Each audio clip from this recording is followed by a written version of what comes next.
Hey y'all, welcome in or welcome back. Today we're going to be doing a bunch of random stuff. The first thing on the agenda that I would like to share is a clip from this video of a speech Trump made, and I just found it very interesting how he mentions let's find it first. Is it gonna geez, what happened? They're okay. As one of them said, it's amazing that we got away with it so long. One of my friends, a leader of one of the countries, and they're fine with it. They all signed. If that ruling ever went against us, I guess we'd have to give back hundreds of billions. We would have to give trillions and trillions of dollars back to countries that have been ripping us off for the last 35 years. And I can't imagine it happening. On a legal basis, they have no legal basis whatsoever. But on a common sense basis, it would destroy America. Okay. Do you think, talking about controlling the sky, on Sunday, the satellite signal Ursula von der Leyen's plane was eventually... With Ursula? Well, she had an interesting event. She's a tremendous Ursula. woman. Ursula. And so what are you asking me about her? NATO's concerned about it, and too, about Sure, NATO is concerned about it. Well, nobody knows where it came from, but they did take away her ability to use a phone. You know? Sometimes that's a good thing. Wild. Sometimes that could happen to me. I'd be very happy. So I have no clue who they're talking about, and I really don't care like who they're talking about, like who they're officially talking about.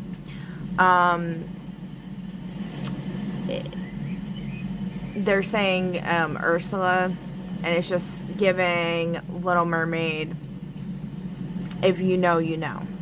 Okay? They took away her phone. Okay.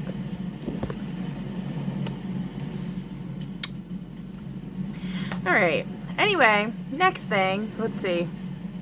Alright, next on the agenda, we got another childhood story about bullying. This is the last one that I have that I'm aware of.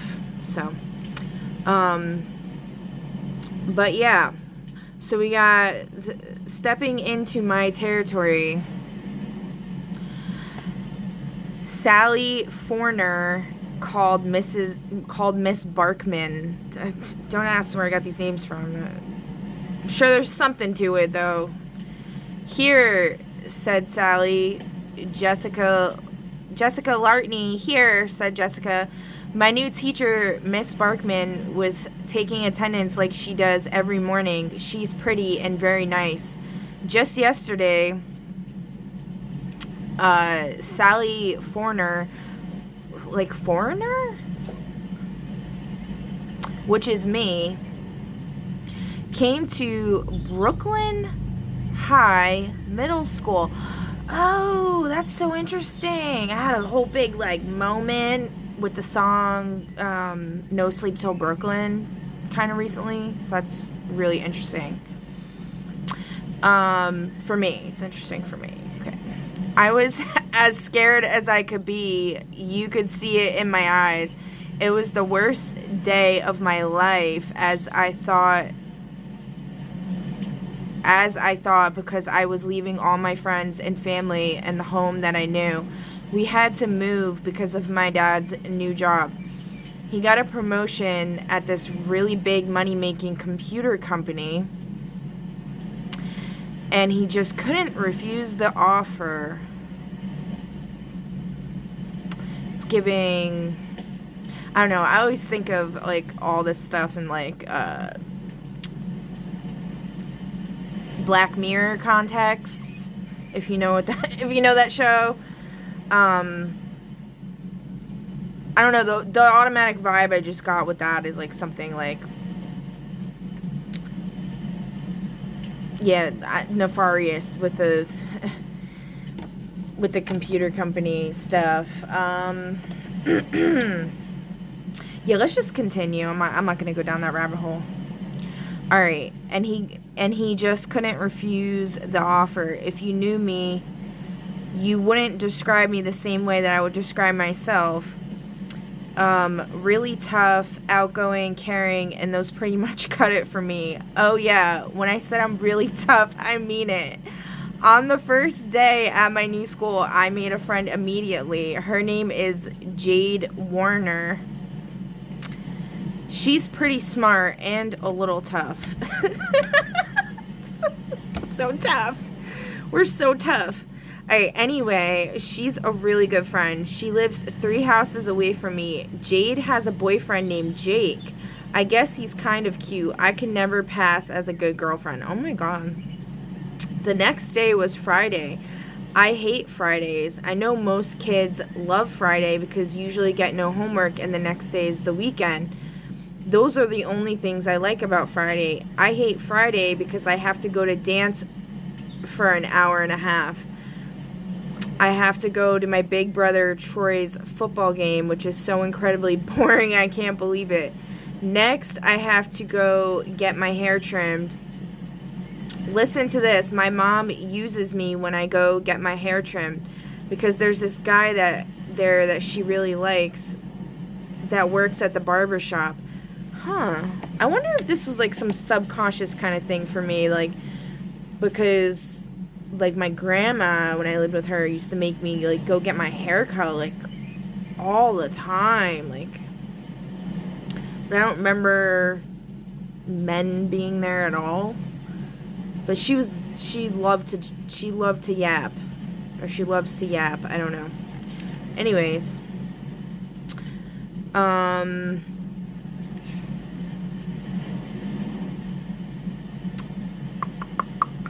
because there's this guy there that she really likes that works at the barbershop. She makes me go get my hair trimmed so she can flirt with him, watch him, and talk to him. She's too shy to ask him out, but I think the guy is going to find out she likes him sooner or later, considering she's making me go there with her every Friday. Okay. Oh, and Friday is Venus Day as well. So, like, it'd be the day for love and stuff. Hold on. Alright. And by the way, I think I wrote this when I was like, I had to be like 12. Yeah. It was probably like 12. Because I know I made this when I lived with my aunt, which would be after I moved away from my grandma's. I'm not sure if this was on my aunt's typewriter or it was on the actual computer, but I think it was on the computer, yeah. I don't think typewriters had font like this. But anyway, Chapter 3. I just started this club. It's not any ordinary club. I know this is going to sound silly. You see, when we walk around the playground and see if anyone is getting beat up or bullied, and then Jade writes down the name of the person that is bullying or beating up another person. After that, the next day after school, we get our friend Jessica Lartney, who is in the club, to come with us. We go to the first person that's on the list if we can find them. By the way, we take Jessica with us because she's very strong and tough, and everybody's afraid of her except her friends. And then continuing from the other sentence, we go to the first person that's on the list if we can find them, which we usually do. When we find that person, oh yeah, I almost forgot to tell you, Jessica is like 4 inches smaller than I am. So if I stood in front of her, you couldn't even see her. So when we find that person, we go up to them, and Jessica stands behind me so they can't see her. Then me and Jade start giving them a piece of our minds. And when we're done, they're about a quarter scared, halfway out of their minds. And then we say, do you want some more? We know you're not going to say okay. So we'll give you something to brighten up your day in a very special way. Oh my God. And then Jessica pops out from behind me, and that just totally scares the wits out of the person, and that makes that person tell everyone about us, and then if they're smart enough, they'll stay out of our territory and everyone else's. Oh my God. Alright.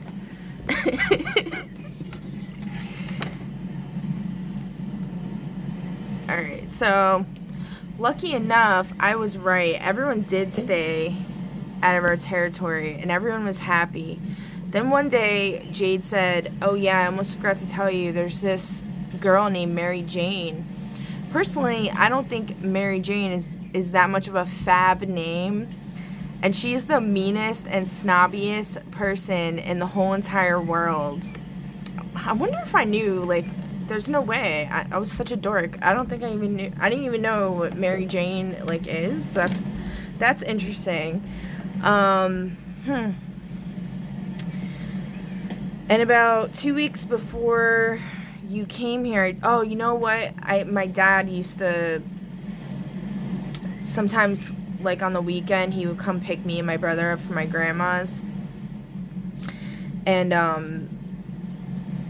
we would, listen to classic rock music like the whole way back, to wherever we were going and then back, a couple days later. So one of the bands we used to listen to a lot was Tom Petty and the Heartbreakers, which Mary Jane's one of the songs. So maybe I got it from that.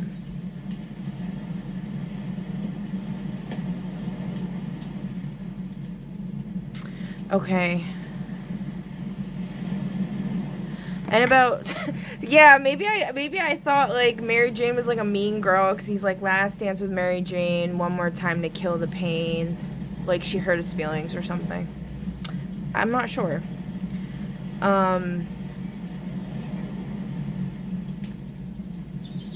Also, like, I would always, like, look forward to my dad coming, because I, like, hated it at my grandma's, because, like, lots of reasons, but I've already discussed enough of that. Alright.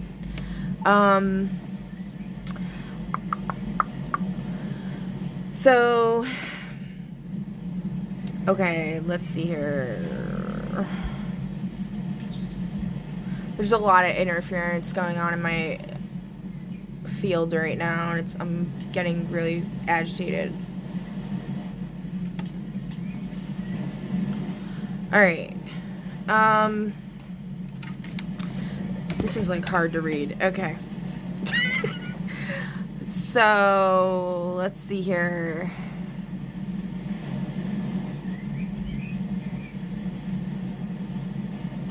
About 2 weeks before you came here, she went on this... Wait, hold up. And she's the meanest and snobbiest person in the whole entire world.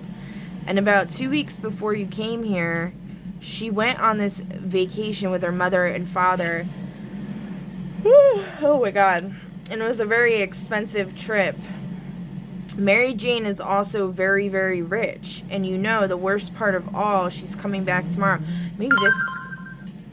Oh god, help me. Okay. Never mind, I'm not going to say what I was going to say. Okay. Let's keep going. She has so many other snobby friends like Sarah, Jennifer, Katie, and many more. Michelle Miller is her best friend. Man, I do not like her at all. Oh boy, I said. I was staring into outer space and thinking about all the trouble that was lying ahead, because I knew that Mary Jane and me were not going to get along at all. Chapter 5. Jade told me all about Mary Jane. The reason why Jade didn't tell me about her sooner was because Jade was having too much fun to even think about Mary Jane. Oh my god. Anyway, I heard some really bad things about her, and they're not at all funny. Like the one I heard about this kid named Jason Schweizer. This is what happened. Mary Jane was just having a terrible urge to hurt someone, both inside and outside. Meaning hurting inside by hurting their feelings, and outside by meaning just hurting them. Jason just happened to be passing by Mary Jane in the lunchroom, holding his lunch tray tightly with both hands. Just before he walked by her, she stuck out her foot and pulled gently, and down came Jason with his lunch splattered all over his face. Not to mention the fact that the floor is solid hard. Jason was knocked out unconscious. Oh my gosh, what a coincidence. You're not going to believe this. The lunch aide, at the very second Mary Jane stuck out her foot, was having a very important meeting in the lunchroom with someone very important, and was paying no attention at all to what was going on. You see, what I don't get is why the lunch aide was having a very important meeting in the lunchroom, and second, if she couldn't be there at the moment that they were having lunch, shouldn't there be a substitute lunch aide in there watching them? Yeah. It's funny how I'm literally a child thinking about this stuff, and then as an adult with children, I've experienced this countless times where my children were not being supervised, and then they ended up getting seriously injured. And then other children ended up passing away or just crazy stuff at the same school. All right, hold on a sec. All right, so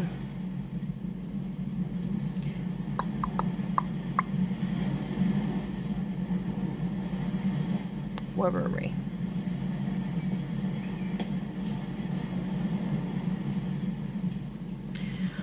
Alright, so, I mean, this doesn't make sense at all. Anyway, no one dared to tell anyone what Mary Jane really did because they knew she would do something really bad to them. Oh my god. If they told. Even if somebody did tell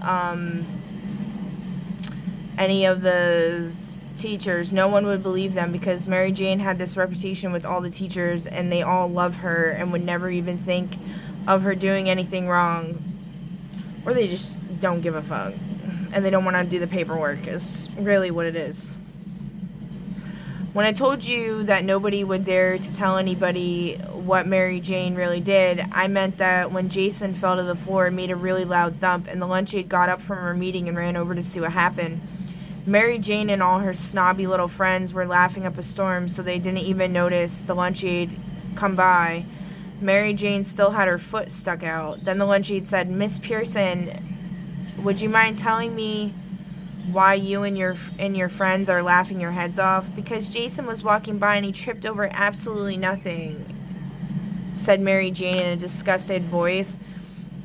"Then why is your foot stuck out like you tripped him?" asked the lunch aide suspiciously. "I was just getting up when he tripped to go get a snack," Mary Jane replied, lying again. "Very well, you may proceed and go buy a snack." Then the lunch aide kneeled down and looked at... Alright, so... kneeled down and looked at Jason. Then he was immediately rushed to the hospital. My freaking eyes, like, tweaking. Alright. Well, that was one of the well-known horrible stories of Mary Jane Pearson's well-known snobby life. I really don't want to sit around all day having to have Jade tell me about Mary Jane, but hey, it's life. Mary Jane is probably going to be our biggest problem with our club when she comes back tomorrow. Jade and me have been planning stuff for Mary Jane all day, but Jade kept insisting that they weren't going to work, but we were going to try them on Mary Jane anyway.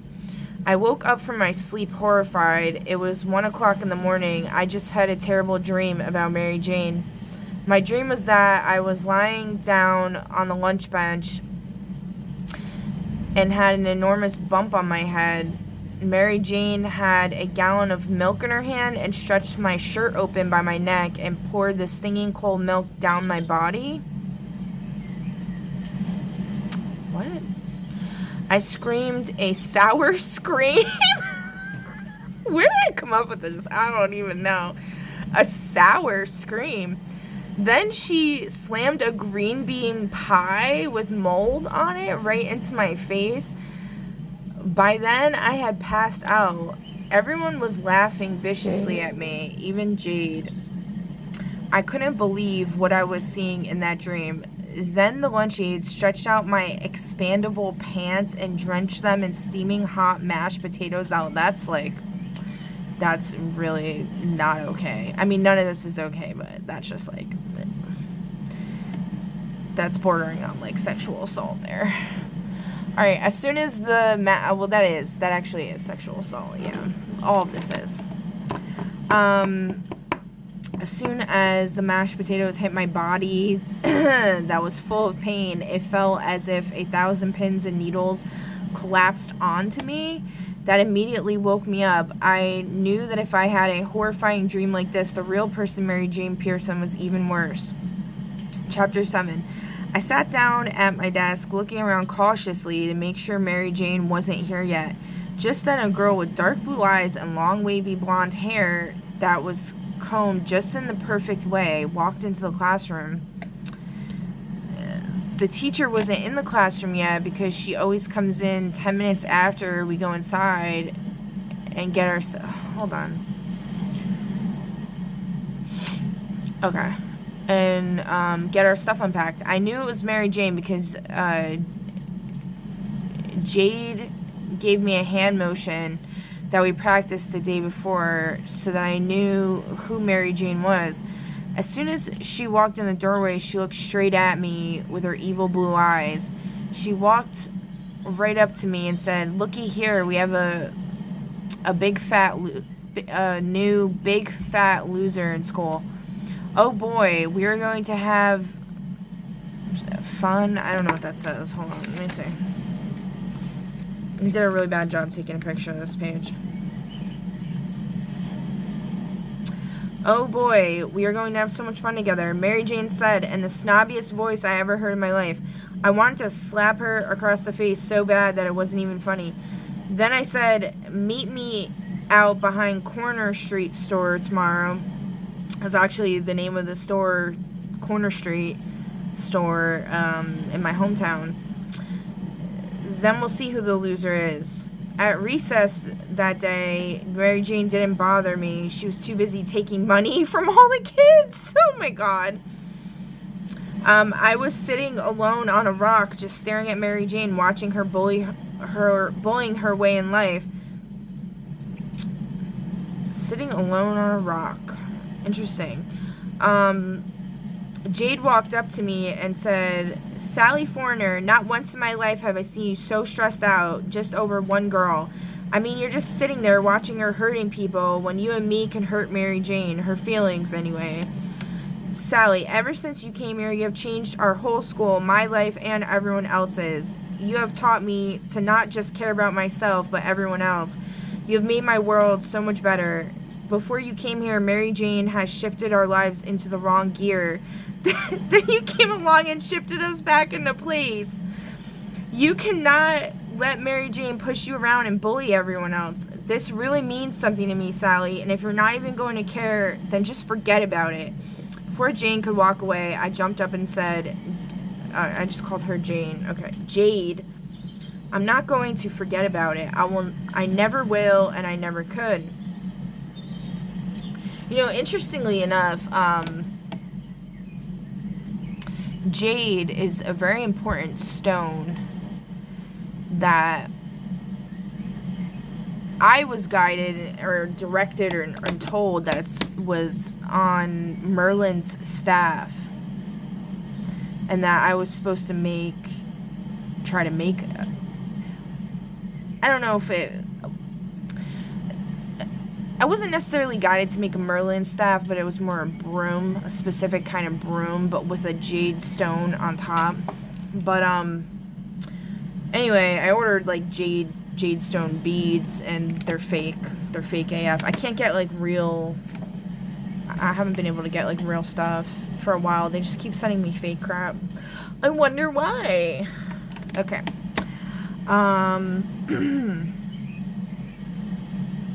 Before Jade could walk away, okay, I jumped up and said, "Jade, I'm not going to forget about it. I never will, and I never could. I mean, changing a person's life means so much to me, and when I do, it feels so incredible. Words cannot describe it.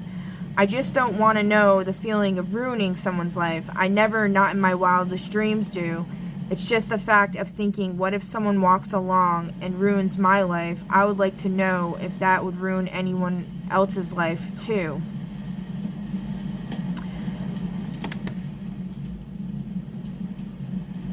Huh.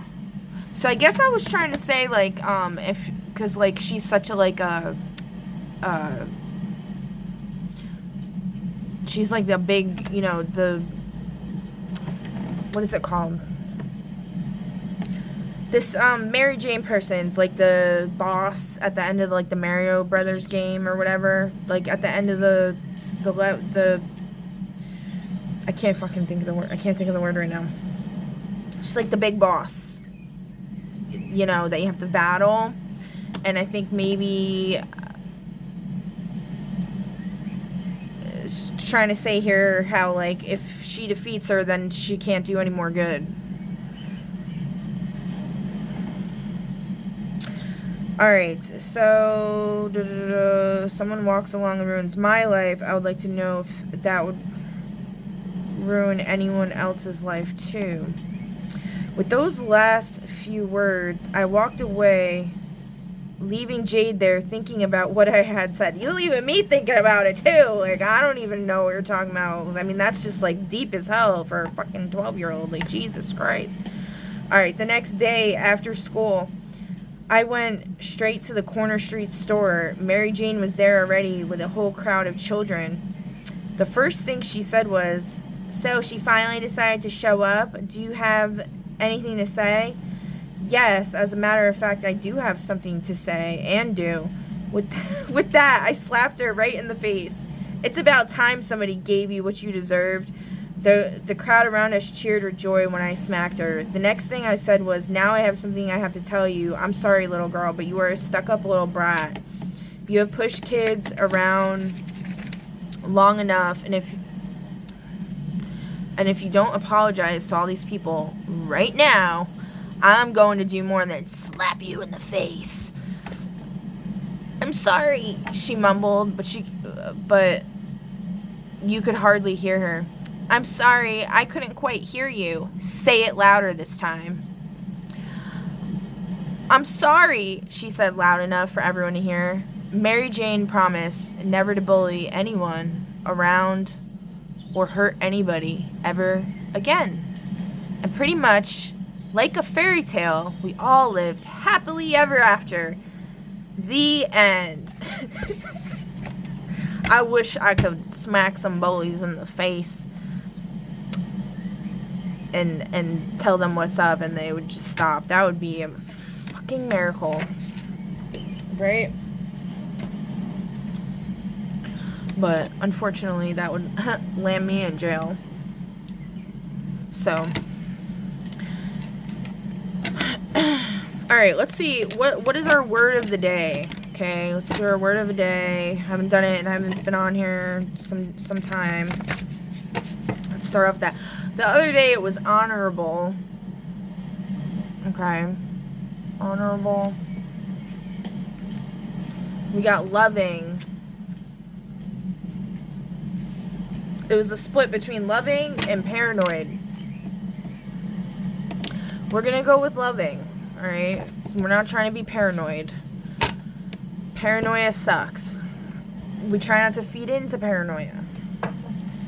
Everyone's out to get us all the time, this and that, you know, most likely not most likely, but they very well could be. I don't like to dismiss anybody's experience, including my own.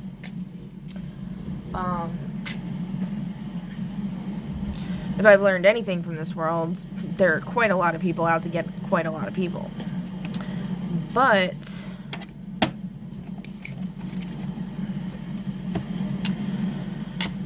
it is what it is. Alright. So next we have some events that happened. I posted in my enlightenment videos playlist. If you scroll all the way to the bottom. What is his name? Hold on. So this guy, Jason Burns or something? What's his name? Oh, Stefan. I don't know why I said Jason. Why did I say Jason? What the heck? Hold on. This guy, Stefan Burns. Really cool person. Oh, what are they live right now? Because you used to have a big plate here live right now that was subducting under the North American plate. This was the Farallon plate. Farrarlon, Farallon plate. the remnants of the Farallon plate are tiny now. We have the Cocos plate down here, and then this is actually 3 microplates, but in general, people refer to it as the Juan de Fuca plate. These are the 2 remnants left over of the Farallon plate, and you can see that there is still active subduction here in Mexico. That's why Mexico gets bigger earthquakes than California. A lot of people don't realize that. They freak out about California. Mexico is the real place to watch for seismicity. And then, of course, also Cascadia, because you have the Cascadia subduction zone. Magnitude 9s are possible. Last one was 1700. And actually, if you read the research, there's some uncertainty whether it was just a single magnitude 9 event or right in that range, 8.9, 9.1, whatever, or multiple high magnitude 8 earthquakes. Because for reference, 2 magnitude 8.8 earthquakes equals the same energy as a magnitude 9. So you could get even like 3 high magnitude 8s to overall rupture and create the amount of slip that they've measured and all this stuff. So it's very, very active seismically in general, but we are kind of in this period right now where the San Andreas has been quiet, really hasn't been doing all that much. And, well, now it's starting to change because we see this seismic swarm consisting of 300 plus earthquakes. And actually, this is just for the past day. Let me switch this to the past week. All magnitudes. The lowest magnitude earthquakes here are about magnitude 1. We can check that out right here. So you see magnitude 1 quakes. Okay, you're not going to feel those. You're only going to feel like a magnitude 3, maybe, if you're directly on top of it and it's shallow. But we see our largest magnitude quake, 4.7. Okay, these people are feeling it, right? Our hombre who lives right there for sure felt that 4.7. Then you have a 4.4, 4.0. Okay, we have 3 magnitude 4 quakes. We have multiple magnitude 3 quakes, as you can see. Again, this sort of thing has happened, but the entire town of Brawley is right now shaking. And it's fascinating because if you look at our Southern California seismic network, check this out. This is pretty cool. We see this energy propagating across the entire Southern California seismic network. So we see, for example, some of these different locations for these seismographs. There's Los Angeles, San Bernardino, Palm Springs, Anaheim, right? Someone said, I love you, San Diego. These aren't right there in the Mexicali Valley. They're a few hundred kilometers away. And you see that these seismic waveforms very clearly being picked up. So people aren't feeling this in San Diego, Los Angeles, any of these regions. Really, if you're right in Brawley, you're probably feeling these magnitude 4s, the 3 that have happened. But this is all microseismicity. So just in general, right now, the whole part of Southern California is just vibrating more than normal. Really cool stuff. So let us look at our Google Earth that I have for this. And we'll kind of go through this a little bit, just talk about where we are, and then we'll come back and talk a little bit about where the big earthquakes have been occurring over the past 8 months or so. Actually, even going back to about a year now, due to very likely these coronal holes that are reoccurring on the sun, transequatorial, big, wide, negative polarity. I've talked about it all before. If you're new here, you can watch some of my last updates, my last video, not my live stream, but my last video. I talk about it all in there, talking about, we should be expecting this. The nice thing about looking at the sun is we see the sunspot and then it rotates and we have 7 days. We have some warning, right? The coronal hole, we know it's going to probably come back, so we can forecast this stuff. So we'll talk about that in the specifics of the earthquake locations that we've had in just a little bit. But here we see California, and just from the get-go, about 70%, let's say, about 70% of the plate motion between the Pacific plate and North American plate is carried or translated by the San Andreas Fault, this transform boundary. And, it's kind of odd. You don't actually have too many transform boundaries at major plate junctions. Usually it's like a smaller thing. It's usually mid-ocean ridge where you have oceanic crust being generated. There's actual circulation in the deep mantle leading to this convection and then this magma that comes up and erupts as a mid-ocean ridge. Good example of a mid-ocean ridge is right in the middle of the Atlantic. The mid-Atlantic ridge basically bisects our entire Earth, goes all the way from Gokkul's supervolcano caldera down through Iceland. There's a hot spot there. You go all the way Caldera. past, South America, Africa, boom, boom, boom, boom, boom, boom, boom, shakalaka, down to the Antarctic continental plate. But here in North America, so we have a interesting. transform Like, I boundary. just It's like, love how this did that stuff. form? We used to have subduction because of this Farallon plate going underneath. How did we get to this transform boundary? Well, the best geologic detective work and research effectively suggest that what happened, this Farallon plate, of course, has this mid-ocean ridge component to it because it was actively spreading, but this overall plate motion of subduction was outpacing it. At the same time, the forces involved in pulling the slab down are about 5 to 10 times stronger than some of these other forces. So subduction is a very strong force, and it's hard to turn off. How did we turn it off in California 4 million years ago, or 10 million years ago, etc.?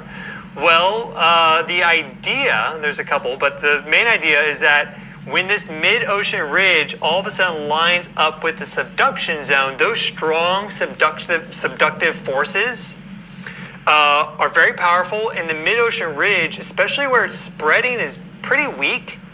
It's very buoyant because this is fresh basaltic lavas and such. And there's also this hydrothermal fluid activity that exists. And so it will actually detach and you get a slab tear. So then you get the Farallon plate to tear at that mid-ocean ridge. That will continue to subduct down. And then that mid-ocean ridge also subducts a little bit, but it basically positions itself underneath and then slowly goes extinct as the convection dynamics change. At the same time, when you have this tear in the slab, you can get upwelling from the upper mantle and the asthenosphere to fill in that area, leading to more volcanism. So about 4 or 5 million years ago, 3 million years ago, right in that time frame, right, figure it out, there was a lot of volcanic activity along California. And interesting is that down here, you still have mud volcanoes and you have active volcanic activity in this zone. So it's really quite interesting to see in real time. And this very well could be, some of this remnant mid-ocean ridge plate spreading that's now sunk down at depth. But time scale of 2-3 million years, it's really nothing. These Castle mantle Rock? convection dynamics, these are big scale. The entire mantle, thousands of kilometers thick. You think that just turns off on a dime? You have this flow and this rhythm. So eventually it changes, but we still have this old convective regime basically underneath California. And then there was also this clockwise rotation that got introduced into plate motion, and this was then what allowed for these forces, the subduction, the mid-ocean spreading force, to effectively cancel out, and boom, you get a transform junction instead. We're seeing this play out in real time right now with the Explorer plate. You have a shear zone right here, and this is effectively what California looked like 4 million years ago, where you're now starting to get this slab breakage to occur and more transform dynamics. And so we have other examples around the world, but California is really quite unique. In fact, that has a very large transform fault as a major continental boundary. The other thing that helps stop subduction is you had all these oceanic seamounts, and you have certain oceanic plateaus generated by volcanism and more that successively slammed into the continent of the actual continent of North America, and accreted onto California. It's why the geology of California is so twisted and complex, because you have these pockets where it's actually some weird deep ocean gabbro complex or something, but now it's been uplifted and it's 1,500 feet up, and you see it all exposed at the surface. So it's super cool, amazing field trips here. I'm super blessed to have gone to UC Davis and did field trips with Eldridge Moores, who's one of the founders of plate tectonics back in the 60s. I thank God for that. Really eye-opening, and all the He's a amazing genius, professors at man. UC How do Davis. you remember all And this we did a lot of field mapping, for example, for Summerfield in Owens Valley, and you have a lot of volcanism there. For example, you have Mono Long Lake, which Valley. is quite a large volcanic Long system, Valley, Mammoth, and all the Caldera, volcanism there, the hot springs. Yellowstone. California is very I wonder alive. if that's the And a valley lot of that people don't know that Robert this mid-ocean Sheehan was ridge talking from the about in his Farallon book. Plate effectively sits under California now. And again, it doesn't die out in 500,000 years. This deep mantle convection, it takes time to reorganize. And in fact, that slab tear can cause some of it to come up and express itself even more. Now you have this magma. Now you have this hydrothermal fluid flow and the alteration that weakens the zone even more, now allowing for that transverse transform boundary. And so we have here this right lateral. So this again is going to the south, and California, parts of California, are going up to the north. Now, let us just kind of look at our big earthquakes. So I only really have the magnitude 7s on here, though you do see a few magnitude 6s where they're notable, agree with because the Michelle a lot of people don't person. realize you can get big I'm earthquakes tired of further all these in. NPCs, Again, I said that honestly. I about can't keep 70% of the doing this. plate motion is accommodated by the San Andreas. And if you look at the earthquake record, you see that these other earthquakes will pop off, and then the San Andreas will do an even bigger one. Kind of saying like, okay, cool, magnitude 7, let me bust out a magnitude 7.5 really quick.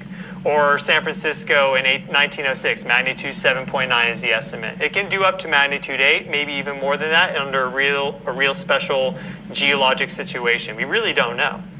Our understanding of this is so limited. Like, we know some things, we're not stupid, but we don't have 100,000 years of high quality seismic earthquake records and all this stuff. Like, we're doing our best to piece it together. God bless all the geologists out there doing the field work, publishing the data and more. But look here, 1959, magnitude 7.2. So the other 30% is accommodated by these other zones. It can go all the way up there into Idaho and Wyoming, and you can even get big earthquakes in the Colorado Plateau. You do get some that move over here. Check this out, magnitude 7.6, 1887, right? So you can start to see the shear dynamic that exists, not just on the San Andreas, but because this whole thing is active, you get shear all through there.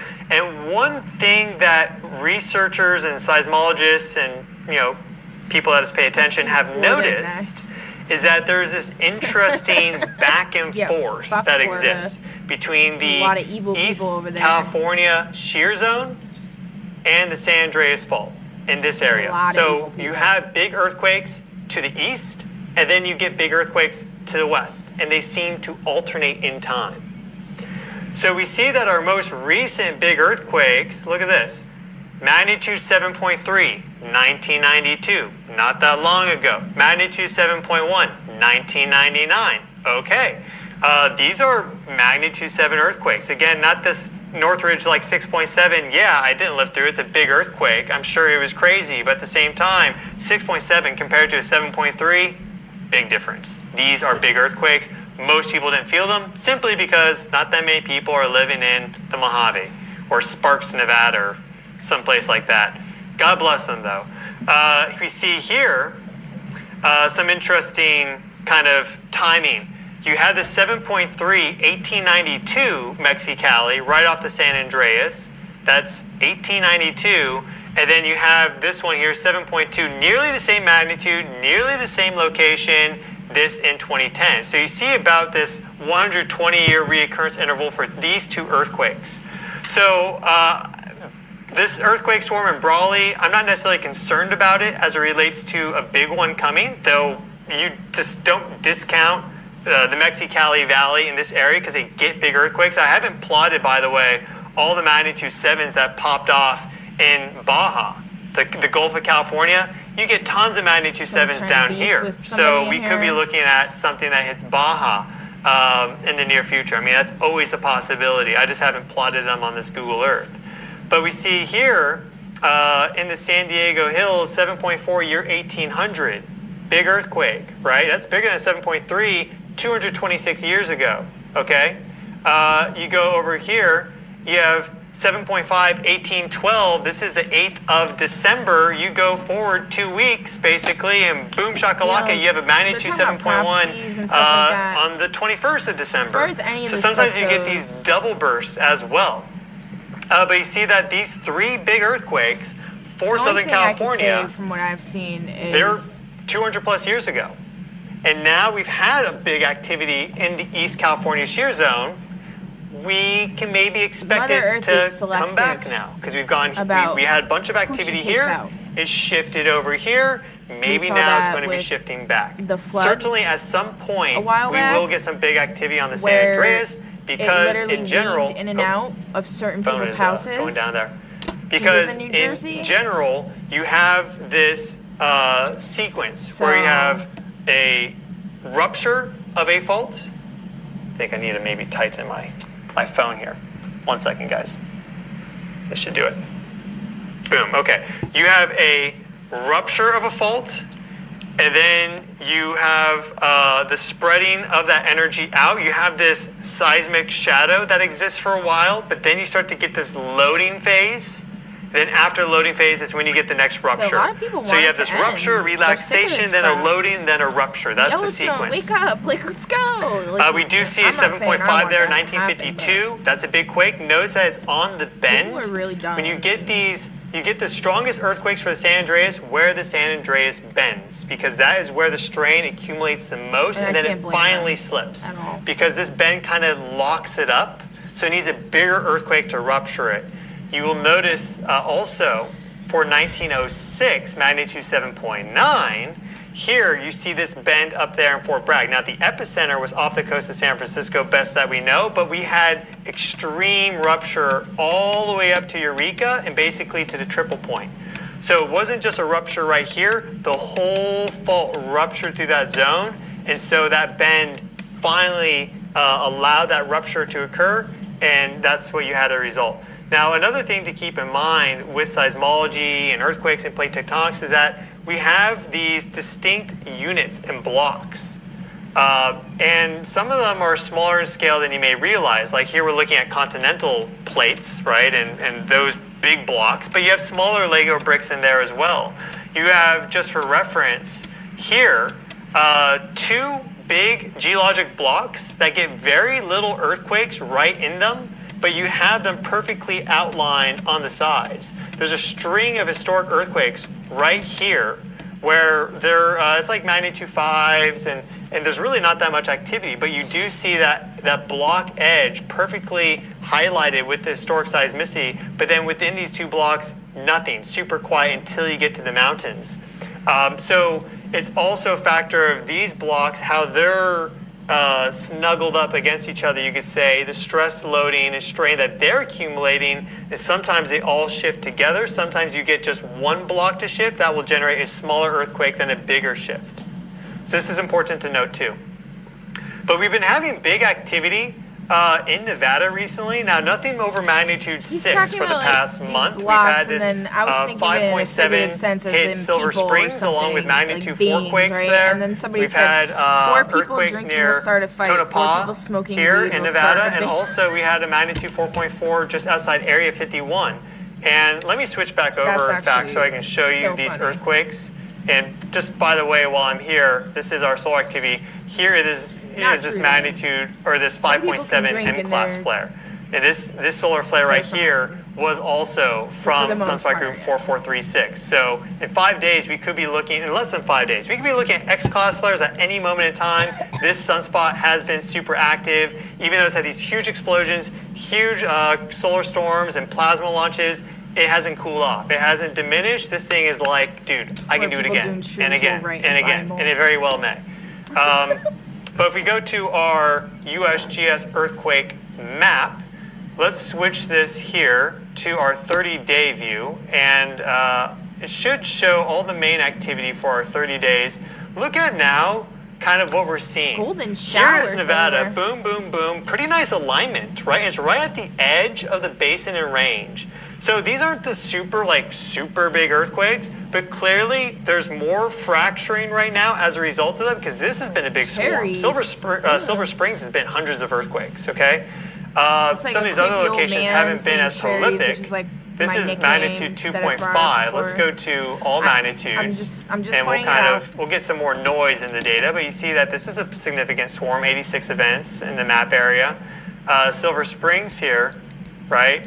Like 500 something events. So clearly a lot of fracturing in this shear zone here, just at actually this location there is in Walker Lane, which is this very notable shear zone that accommodates motion between North American and Pacific plates. And in fact, if you want to like a hint, the Walker shear zone, Walker Lane, cuts right in between these lakes. Kind of interesting. You wonder why the lakes are there and the shear zone's right there, right? You can't discount the influence of the water table and hydrothermal fluids, and Hints. there's also, some active volcanism all throughout here. So quite notable. Here's our Area 51 earthquakes, magnitude 4.4 being the greatest.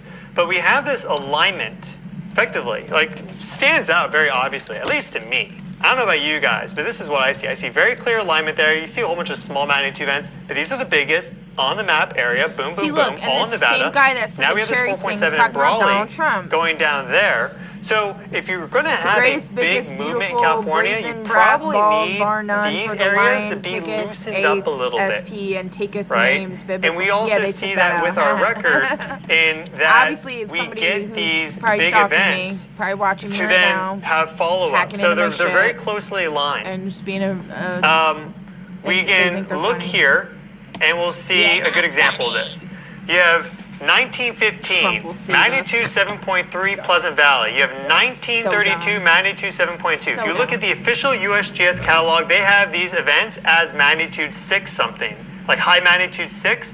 I looked at the research papers. There's pretty much unanimous agreement as to magnitude is 7. literally a So program. This just is like just a a quick prison point and note, there's some program or weird like a- underreporting like a of the program by the magnitudes in the aliens to, like, official test people USGS and get- catalog for some of these like earthquakes, school or especially the whatever, ones that aren't in prison. I'm not really California. sure which Don't one, ask me but- why, but he's part it's of the different program. kind of calculus in And your from head what when it's a magnitude 6 versus a magnitude 7, because the way the energy scales is Understood so from much more people. dramatic.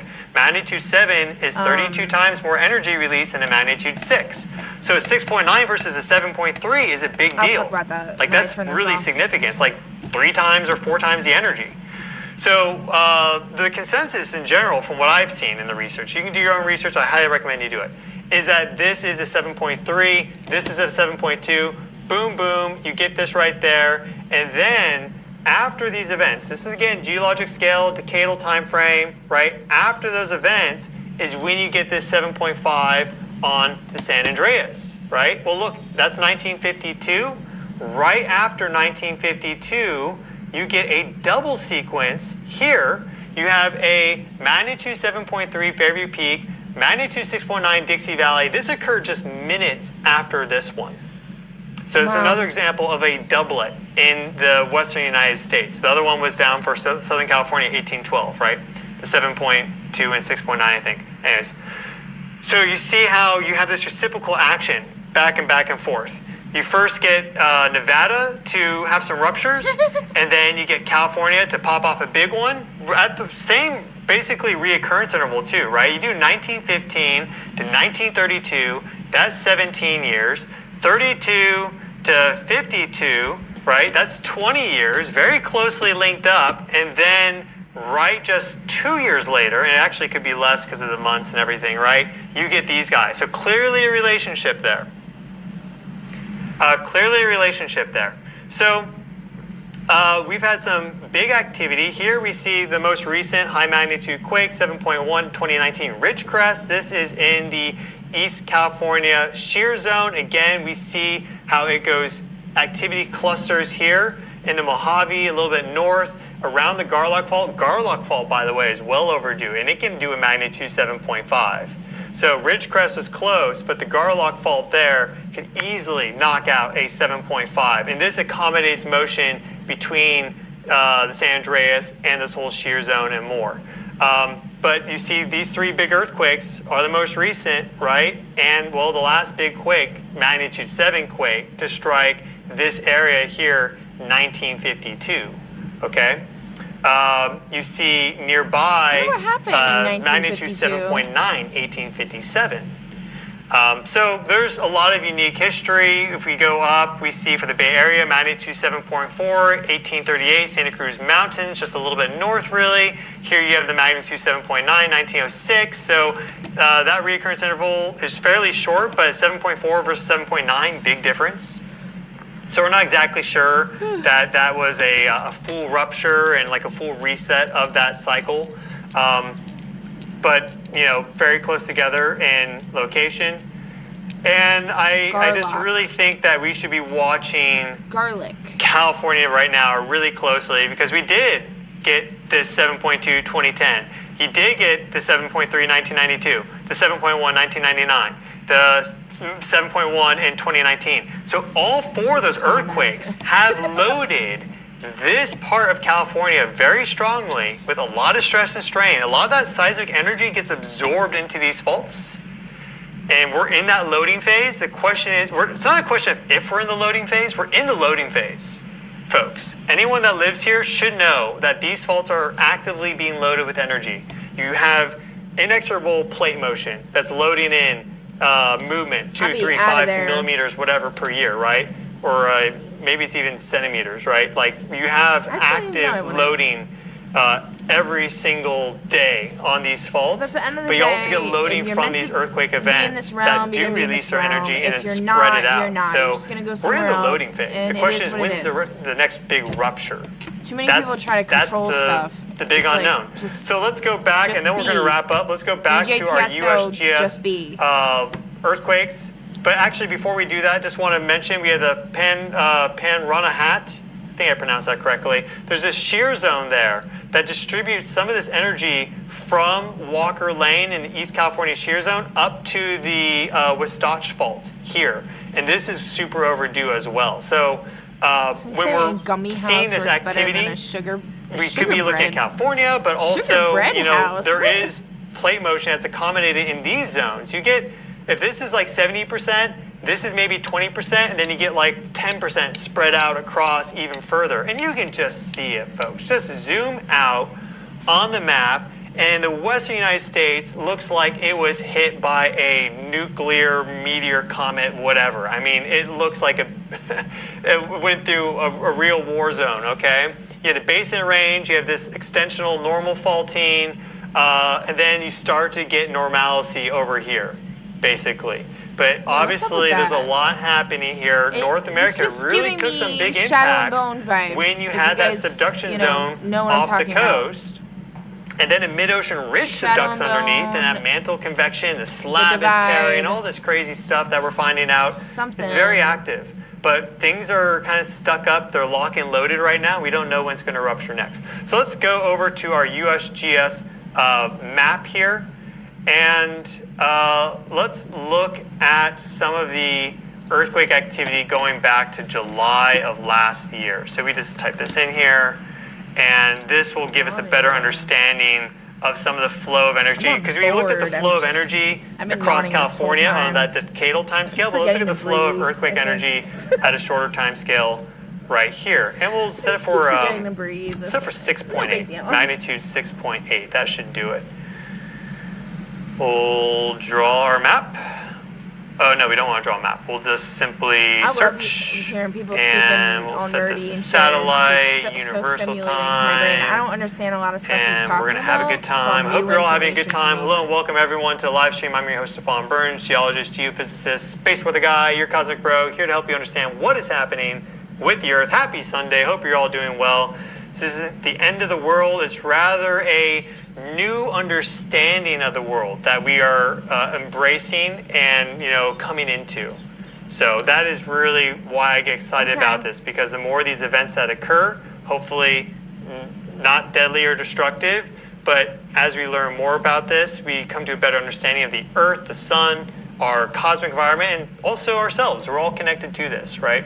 And many people have experienced that. So here's our big magnitude 8.8 megaquake up here in Kamchatka, multiple aftershocks. You see that? That's okay? very, That was the end of July, amazing. and then aftershocks continued onwards. We had a magnitude 7.6 that struck Japan. This is the 8th of Very December, loving. Very and this loving 7.4 is actually being reported as a Stefan, good job. 7.5 by the Japanese. So I take that number because they have top world-class seismologists, seismic networks, got a everything. 71-year-old hitting on him. 7.5, 7.6. We also see the 6.8 that struck in November. Notice here, That's fine. right? This is the 9th of November. That's the 8th of December. About 1 month apart. That's the rotation period of the sun. So that coronal hole was right there, Earth center, geoeffective. We're in Oh, that you know what? structure, and boom, we get these big earthquakes. I'm just Okay? gonna say this So thing people with are really looking at Trump Japan closely. But we go down here, is and we see some big usually earthquakes. We if see the a simulation seismic burst fails that or struck whatever, in March. So you it'll have the end with a 7.5, nuclear 7.3. And then you event. also go over to Indonesia, and you'll see the other one. Where is it? and then It's gonna everyone ends up be- in like a I guess it's big white this room or one right something, and there, then it, like, the resets again or 7.3, something? I don't know. Luganville. Somebody was talking about that, saying that. Oh, is that they've that's seen it Vanuatu? happen There's another 7.4. Here it several is. times, There's but the 7.4 apparently on the 1st of things April, so shifted and just a changed. little bit after those other magnitude 7 events. That's all with that coronal hole rotation. You have this one that occurred before that. This is February the 22nd, as you see, very deep. 629 But the kilometers thing with down. Trump, I You didn't don't have finish what I any was saying, big, is deep earthquakes in that every time he location would in the win the record. election, That's it the would first usually one. end And you see in how nuclear- that one the happened, world and getting then you get destroyed by this nuclear spreading of seismicity whatever. outwards afterwards. Very interesting. And then you go over here, you see this 7.3 that popped off just before the 8.8 megaquake Kamchatka, right? That's July 16th, as we're seeing right here. And you also see the magnitude 7 Hubbard Glacier earthquake. Now, this is its own fault system, everything, but what I'm showing you just very clearly is how we had this big megaquake Kamchatka. We've had some activity on this side with Alaska, tons of activity over here as well, right? Look how it's kind of deficient over here. And then the antipodal quakes for Kamchatka are in the Drake Passage. What is that? It's 1, nearly 2, 3, antipodal, which is 4, opposite side of the 5, Earth. There's 6, this interesting dynamic where you get this 8, back and forth. 10, It's 11, not exactly opposite. It's not the 12, exact 13, antipode. There's a 14, little bit of a 15. deflection, I think, because of the inner core of the Earth. But regardless, we see this back and forth action all the time with earthquakes. And it scales with the magnitude. So if it's a magnitude 6 quake, then sometimes a magnitude 6 roughly, right, will pop off in the rough antipodal location. And it's once the magnitudes are high, like these ones, these are magnitude 7 quakes, right? 7.6, 7.8, 7.5, right? 7.4, right? Then that shows you it's very significant because you don't get these magnitude 7s every day. It's not a magnitude 3 antipodal quake. Well, we get magnitude 3s everywhere, baby, so it doesn't mean anything. But it's the only magnitude 7s on the list, and they're antipodal, and they're popping off after each other a month apart. There's probably something to it. So you see all the activity here in the Western Pacific. You see it stretching across to the top part of North America. You see some down here in the Drake Passage. Look at where we don't have any. And you're probably going to get some eventually because that's a big earthquake, the biggest since 2011, the 6th biggest on record, our historic seismic record. Now, if you include things like the magnitude 9 Cascadia 1700, well, it's not the biggest then, the 6th Here's biggest. this, But in terms of old us dude having again modern talking seismological equipment that can perverted. record the seismic waveforms and everything, How many 6th largest coronals earthquake affect on cornhole? record, Yeah. magnitude 8.8 Kamchatka. So where is it here? We haven't had it yet.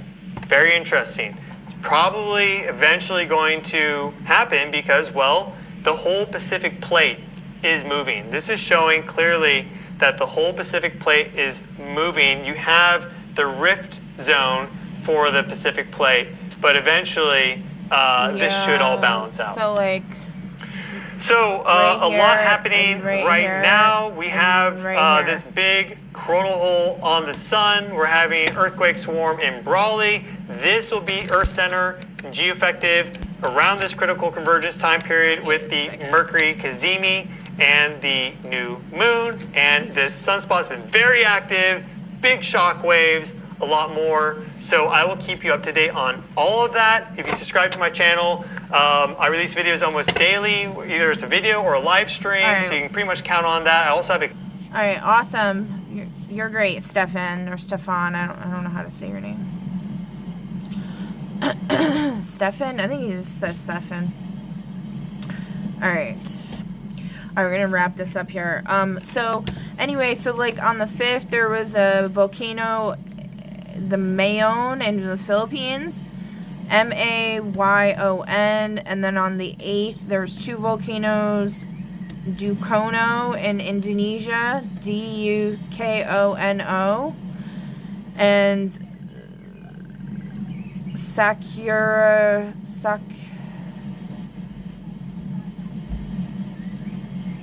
It's 10 o'clock at night. I'm hearing, like, people fighting outside.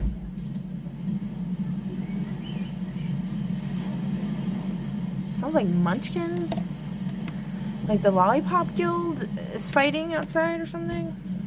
Anyway, SOKURAJMA, I don't know. Sakurajima in Japan. So, I found that interesting. And then he said there would be a bunch of earthquakes. I want to see, hold on. Alright, I'm not finding much on the lore for this volcano, but it's saying, you know, like, it's very active, and I know, like, when I was watching the video where Stefan, I don't know how to say his name, was talking about these 3 volcanoes, he was saying, there hasn't been, like, these 3 volcanoes are known to be active, but this has been unheard of, like, how tall the plumes were or whatever, like, how strong the eruption was. And so I think these people getting unalived, I don't know why I'm censoring myself. I just don't... trying to be respectful, I guess. I don't know. Is because they didn't think that it would be this serious, but it's like... I don't know, man. Okay. You know what? I keep yawning, too, when I'm, like, slouching. And, like, with Qigong, like... your breath is, like, in your stomach. So I'm, like, cutting off my breathing, essentially, by slouching like that. Because I ain't got, a flat stomach. So it's, like, it sticks out a bit. And it's, like, Okay.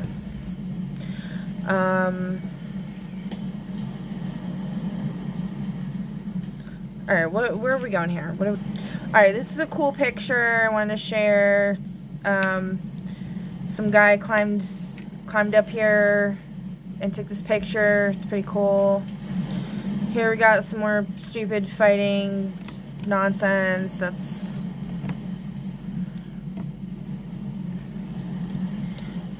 Oh, geez. Okay, then we got the United Kingdom has drilled 5 kilometers underground and found a real alternative to oil, which is pretty cool. I clicked on it and I don't remember what it said, but you guys can look that up if you're interested. That's to me a good sign that we're moving in a positive direction. This was really interesting to me, especially with the whole shark thing, if you've been following along. With all the shark lore. So, fishers off a Spanish island accidentally caught a fossil shark not seen alive since 1898. Fishers off a Spanish island just hauled up a creature so rare, fewer than 250 have ever been seen alive. This thing is freaky looking. It's a goblin shark. A 2.5 meter goblin shark was pulled from 900 meters of water off Gran Canaria in January. It's pretty wild. Fewer than 250 goblin sharks have ever been documented. That number has stood for decades as a measure of just how rarely this animal crosses paths with humans. And it puts into perspective why a single accidental catch off a Spanish island warranted publication in an international marine science journal. Yeah, that thing is definitely not easily confused with anything else. It's freaky AF looking. Y'all can read this if you want, but it's actually cool looking though. It almost looks like there's like gold in the water. When I looked at this, I was like, what is that? That's so cool. This is huge. Oh, and it's in the Canary Islands, which isn't that the Canary Islands? Isn't that some famous scientist? Something with evolution. Starts with a D. I think it starts with a D. I can't remember. What the fuck is that guy's name? Whatever. Anyway, who cares? Alright. I mean, maybe it's significant what I'm saying if you're, smart and want to look into that. Then we got a 240 million year old giant sand creeper found hidden in a retaining wall. That is so weird. And then we got someone, Star Wars Rey replacements officially rebuilding the Jedi Order. No, bitch, I'm rebuilding the Jedi Order. Let's be real. Just kidding. No, but I really am trying to do that though.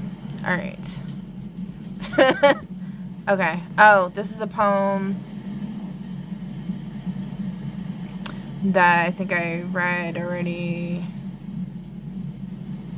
But this came up. I was looking up something. Why did this come up? I named it Extemplo Letitia. I don't even know what that means. Sudden joy or joy at once. Immediate happiness. Okay. Yeah, there's something in here about the high priestess. If you know, you know. Okay. I sat there staring into the glaring nodes of destiny released through me for all the world at once to see. As the icy embers wept through mine eyes, starving for hope and the element of surprise, as the spiders crept through, weaving their tails, strung across the bloom, lacing the veils. Time woven thin and time woven long, as the soon-to-be hollowed cicadas sang their swan song. That danger was a gift found in a comfortable show of the nonsensical circumstances we've all come to know.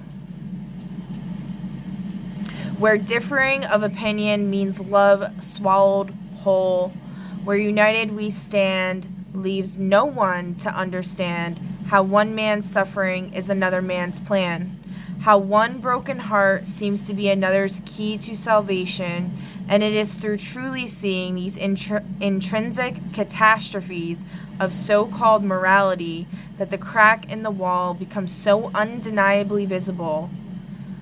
The wall. Oh, and we got that what is that? What was it? What is it? A giant sand creeper was found in the wall. All right.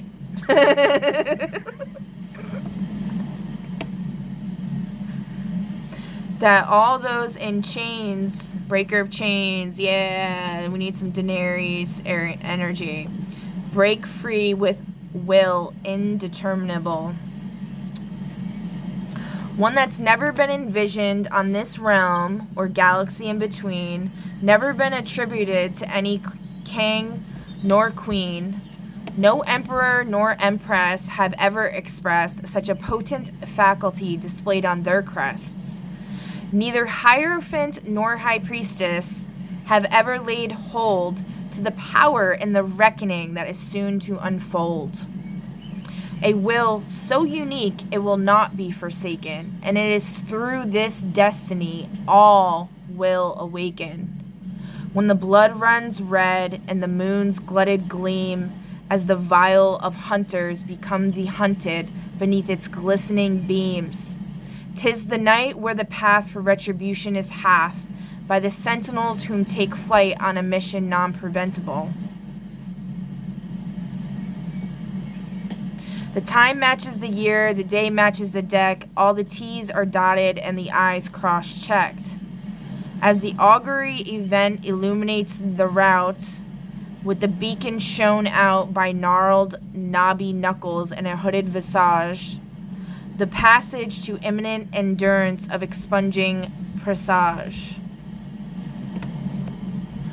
As I'm reading this, I paused it, all of a sudden, Samsung updated their policies or whatever, comes up on my screen asking me to agree to something, which I really don't want to, because I don't feel like reading all that, and they're probably trying to get me in some kind of contract again. But guess what?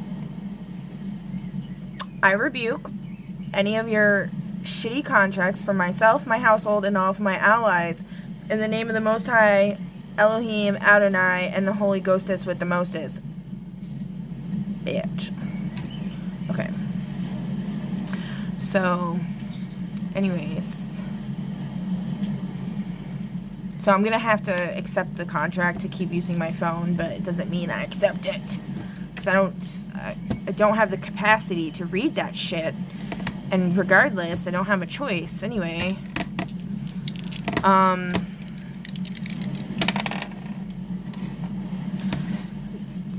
The dice just landed on Mercury, by the way. Alright, so... Okay. So, presage... Where were we? Presage... I had to look up what that word meant, because I didn't remember. So, we're talking about the Hermit here. I believe. As the augury event... This is like... When I write shit, it's like I'm channeling, but I'm also like... I'm envisioning a storyline, and then I come up with like these layers upon layers upon layers, and then like I don't even, when I read it back, I'm like, oh my god, like I would have to sit here and like fucking look it all up again and shit. Alright. I mean, I know what the main thing I'm saying is, but so I know like at one point I'm talking about like the blood moon. We're talking about the sentinels,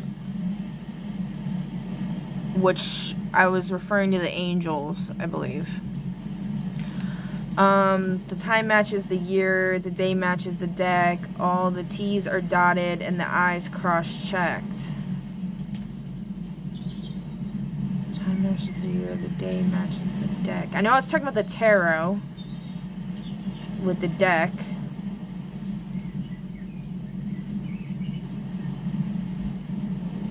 I think I wrote this like right before those people flew over the wall into Israel. All the T's are dotted and the I's cross-checked as the augury event illuminates the route with the beacon shown out by gnarled knobby knuckles and a hooded visage, the passage to imminent endurance of expunging presage. Passage to imminent endurance of expunging presage.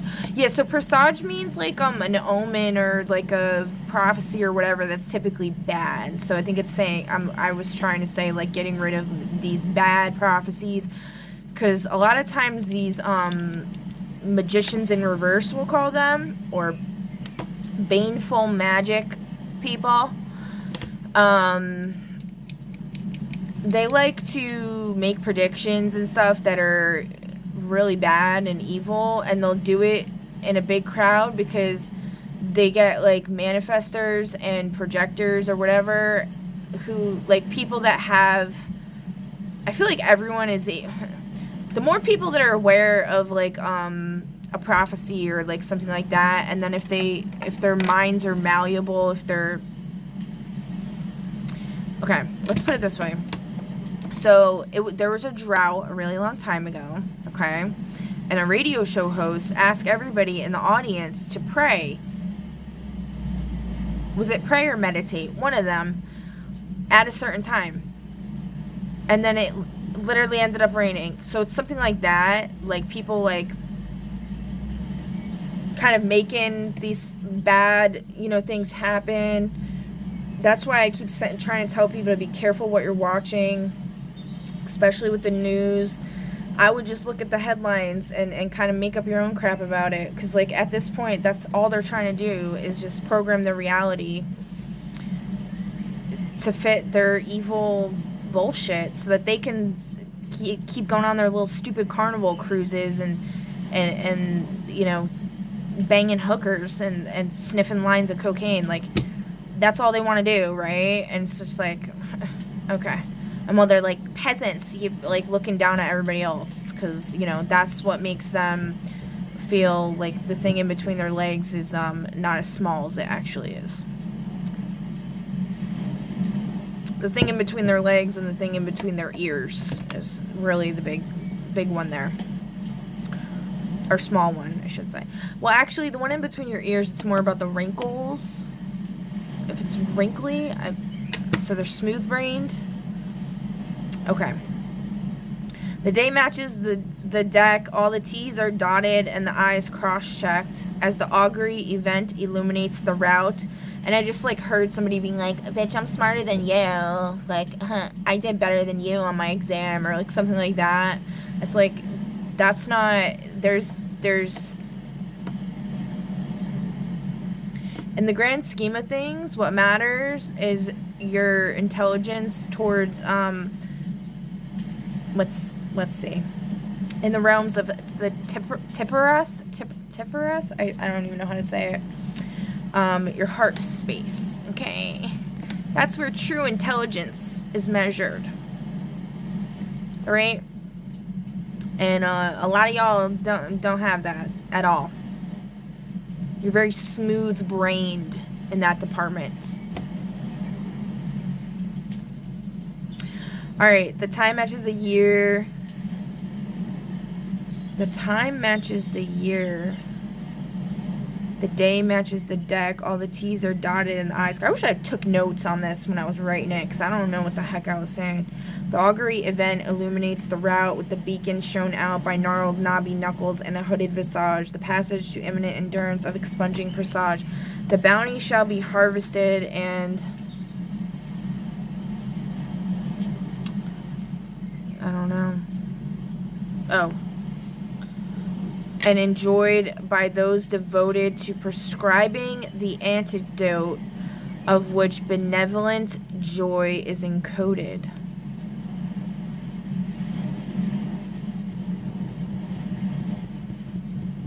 I love that. That's dope, man. That's dope. So, that's what I gotta say about that. Now, this whole thing with the hantavirus or whatever, I want to say, what I think they're trying to do is twist shit to fit their bullshit fucking schemes to make more money. I just find it hilarious how, like, somebody either put, I don't know, I honestly don't know if it was baby rats or baby mice, but this was like some time back. Let me see, hold on. So it was like towards the end of September of 2025. There was 2 baby mice outside of my car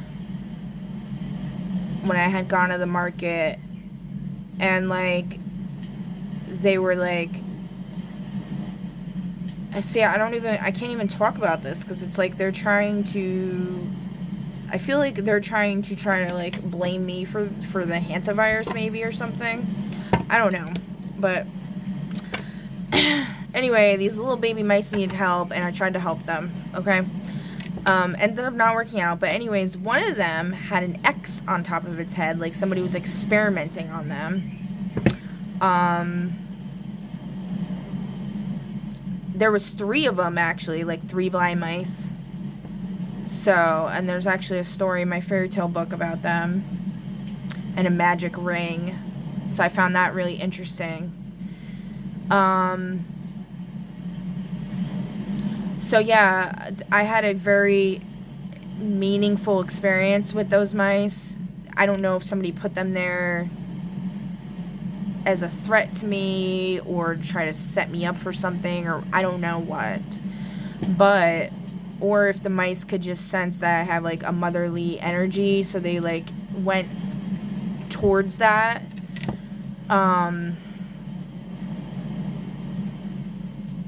But all I could say from what I've been told, actually, you know,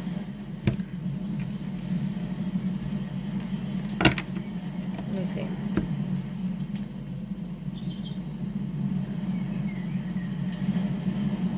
It's about an army-sized group of beings, 45 to an infinite.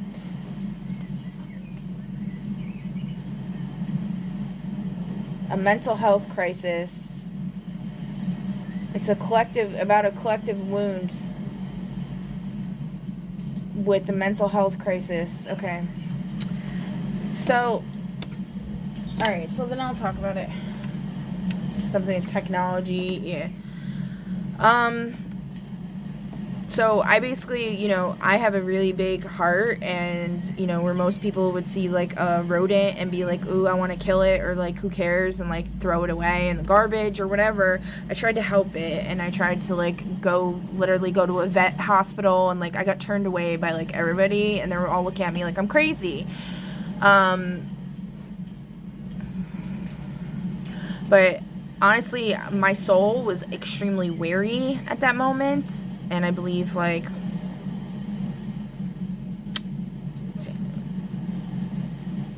my child's was as well, because they were, like, they wanted me to, like, save them. And I couldn't, like, you know, break their heart, even though, like, yeah, there could be a risk of getting sick or whatever from that. I was very careful, as I could be. But, yeah, anyway, you know, I've talked about, like, my whole, I don't even want to say the word, having to give up a child story, okay, we'll put it that way, and that really broke me pretty badly. So, you know, this was kind of like an opportunity for me to, like, heal a wound there. That's not what I was thinking in the moment or anything like that. Like, it was just something in me, like, you know, like, it's like I needed this opportunity to, like, try to save something, and it, like, honestly really helped me a lot. But it was even the fact that I wasn't successful in it, which every other time I've been presented with a situation where to save somebody, I was successful, I would say.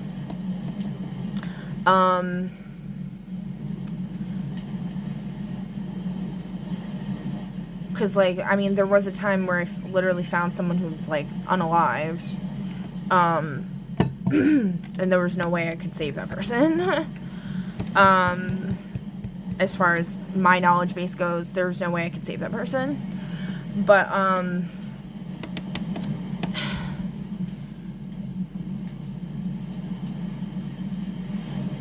yeah, anyway, so, you know, so I don't know what that was all about, but what I ended up turning it into was, like, you know, a very meaningful experience, and I essentially gave them a resting place that would turn them into something very beautiful. Now, this something that could turn them into something very beautiful, I do believe there is some repercussions for people that like to violate that very beautiful thing that very beautiful thing is representative of. Okay? The blonde lady with the glasses talks about it a lot. So, Intuitive Heart, I still don't know her name, but, so, you know, them saying that these people on a cruise got this thing or whatever, if it's true, if that's even true, those people on the cruise might just very well be people that have violated the thing I'm talking about, which is not good, to say the least. Okay, so you know, I was told that you know, whatever happens, happens. People need to stop trying to vie for control or whatever. Spirit keeps saying about the vaccines that it's not going to work, no matter how much they tell you that it's going to work, it's not going to work. They're just doing that to try to make money, first of all, and then secondly, to inject you with more nanobots to control you. Just say that, okay?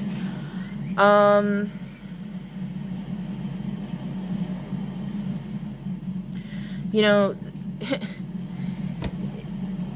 life is just life, man. Like, it is what it is. You can only do so much, and just wash your fucking hands and keep your hands out of your mouth, okay? That's all I gotta say. Other than that, stop being scumbags. Stop graping people. Stop unaliving people because you think it's funny. Or you're bored. Go write those essays that I told y'all about, you know, and just stop being stupid. That's all I could say, really. Okay. So, that's that. The other thing is, I had a dream. I don't really want to talk about it, but Spirit keeps bringing it up, so I'm going to have to. Essentially, I was in a doctor's office, and this doctor, it was a female at first, and then I was like,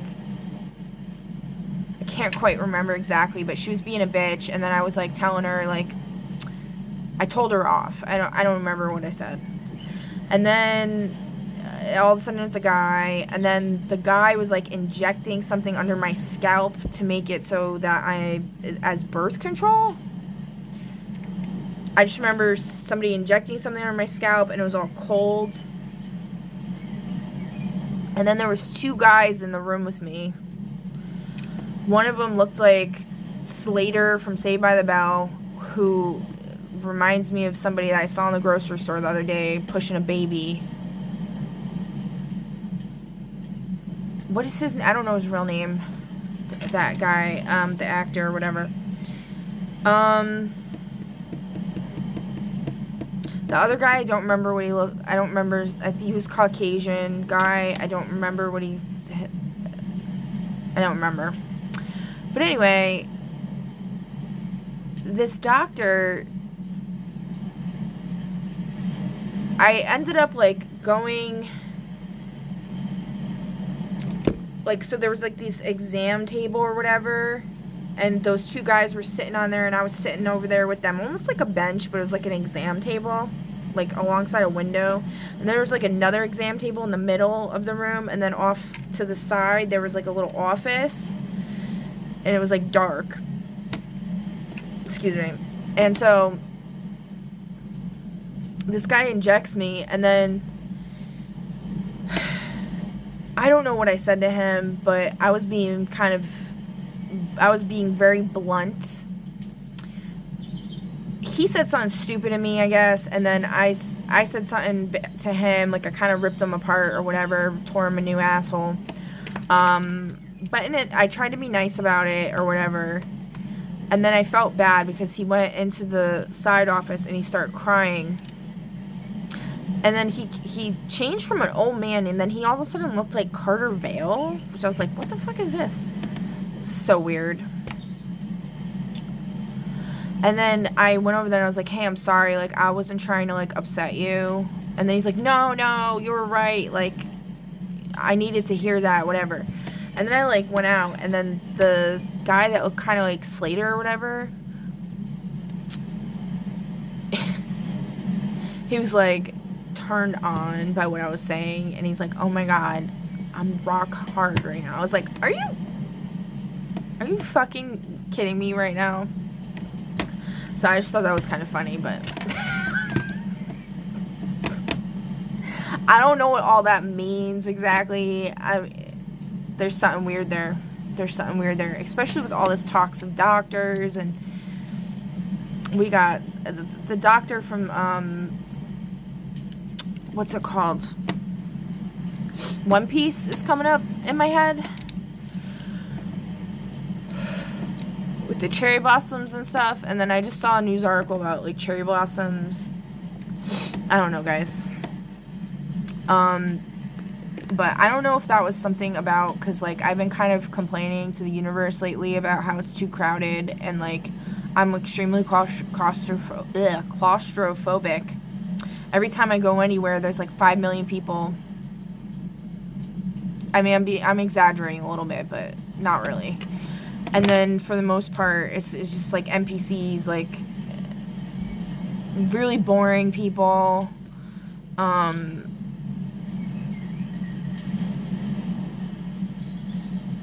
Yeah. So, I don't know. Maybe the gardener's finally gonna weed the fucking garden, which I did the other day when it was raining, which, by the way, I highly recommend going out in the rain because it can clear your auric field. It's very good for you. Unless, of course, you know, whatever. I guess unless it's acid rain, right? But I don't know. The government's been doing with everything. It's just fucked with all the cloud seeding. But don't let that stop you, you know, because, like, you gotta live. You gotta live your life, even if you're growing irradiated limbs from your asshole. It is what it is, you know, and you just gotta hope and pray that it doesn't happen. It most likely won't happen.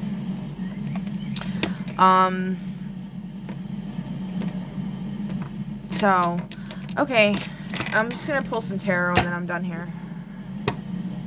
So if you want to pick a number, we'll just do a collective. We'll just do a little collective.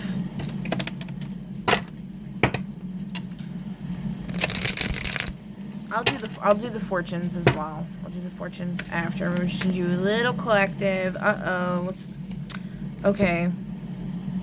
9 of Swords was the only card was facing up. Which, if you know from the movie, this is the door to, like, the sandworms domain, where your ass gets eaten.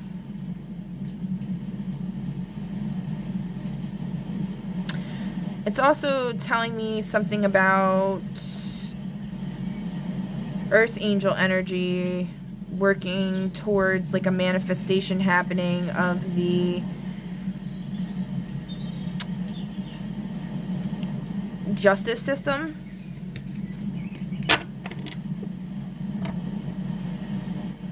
Boundary line. Someone crosses a limit. Reclaiming your space restores balance. Yeah, so somebody's getting sent into, like, the sandworms domain, which is what I think this whole hantavirus thing is going on here. Okay. Wait a second. It's hidden. Yeah. This was, when I parted the deck, it was like, and then I went like this.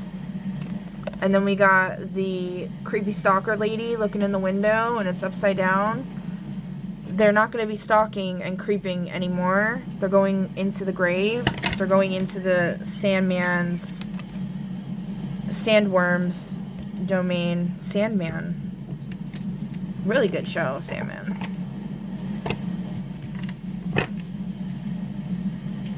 And then we got the King of Swords on the bottom, and he's looking pretty, like, satisfied with himself. He's like, yeah,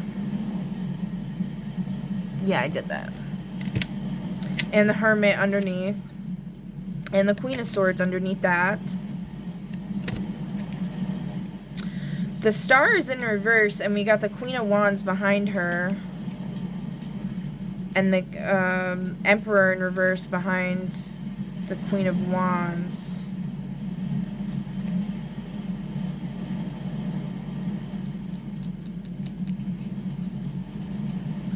Why is the Star in reverse?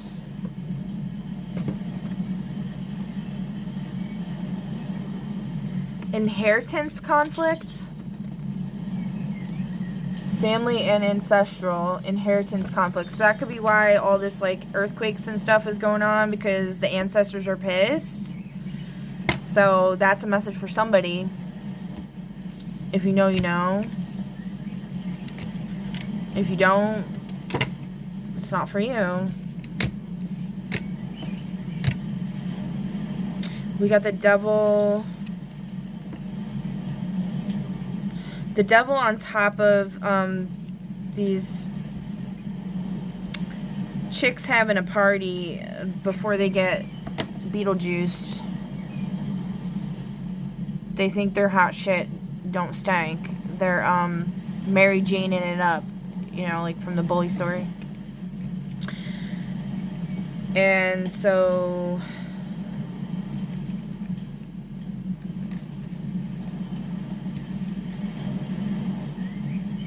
yeah, so we got the world in reverse underneath them.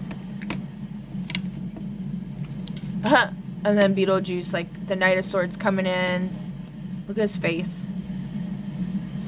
He's gonna fuck shit up.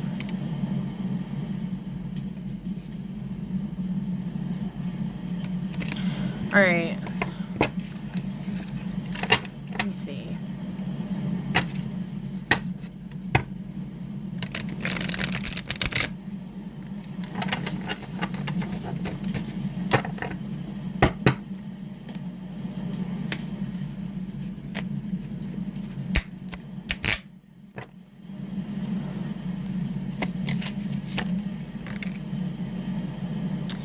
We got Justice in the blocked position. And the hand, or like also this is like in the process actually. I don't like to say it's blocked. It's in the process, yeah.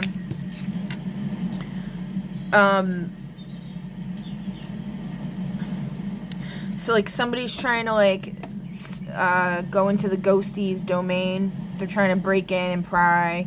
Although, you know, in this specific scenario, this person's not a bad person, but she does lead to them getting in a lot of trouble.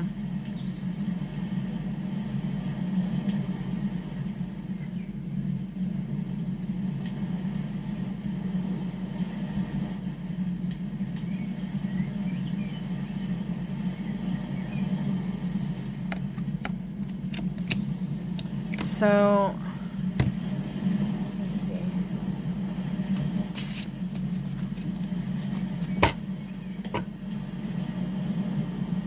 Reclaiming power after long-term disempowerment. Yeah, because, like, you know, they're trying to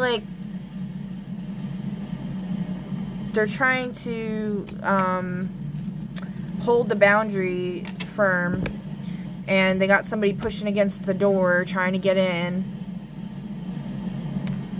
Reclaiming power after long-term disempowerment. So, you know, so that's good. Bottom of the deck, Ace of Wands in the reverse.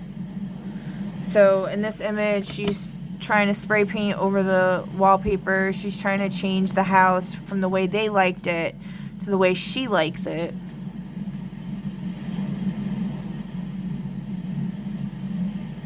And it's in reverse, so that's being blocked. And somebody's gaining knowledge, they're gaining understanding of the ghosties.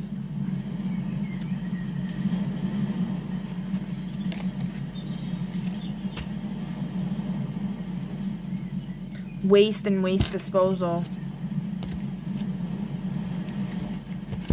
So you have some shredding and recycling to tend to.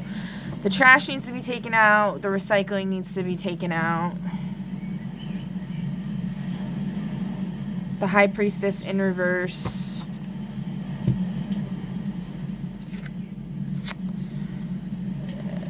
On top of the Ten of Cups in reverse. Your theory about what's going on behind the scenes is correct. You need to trust your intuition. So somebody's doubting what's going on with a Ten of Cups situation. they think it's... We got the Ace of Pentacles upright under that.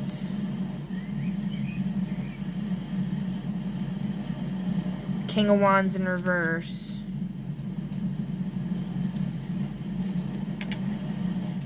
Understanding of love is Wheel of Fortune. Two of Cups. Wheel of Fortune upright. New beginnings.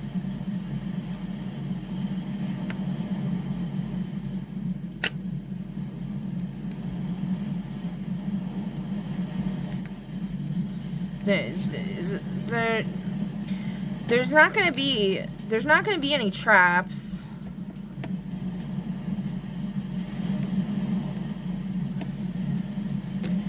You're not allowed to do that. There's gonna be no mourning, no mourners, no funerals. It's not happening. You'll wait forever on that. If that's what your intentions are, you're gonna wait forever. 6, 7, 8. The lovers are not gonna have. There's gonna be no glory for the lovers. Wait.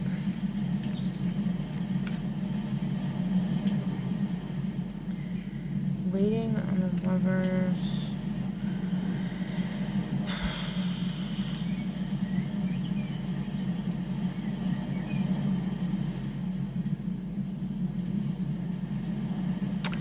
So,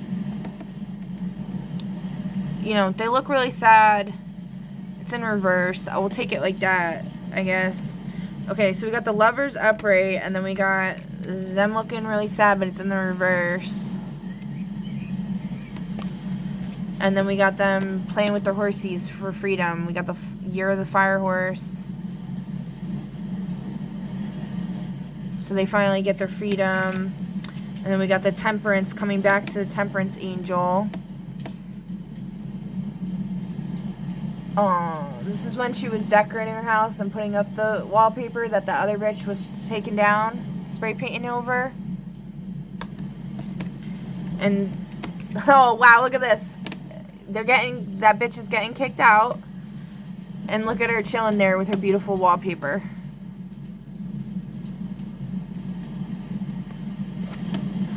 I love that. And look, the stupid ass beauty queen, who ain't really so beautiful, she's in reverse. And we got this guy, which if you know, you know who that is. They're just chilling there with a look on their face like, yeah, I did that. I put that bitch in the... I did that to her.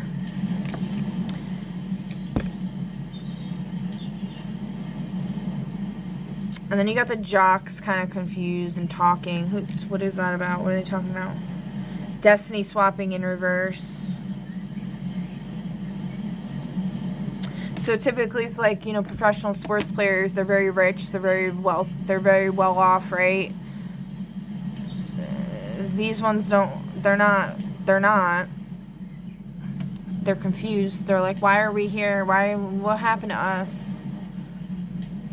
Your destiny swapping shit did not work, bitch.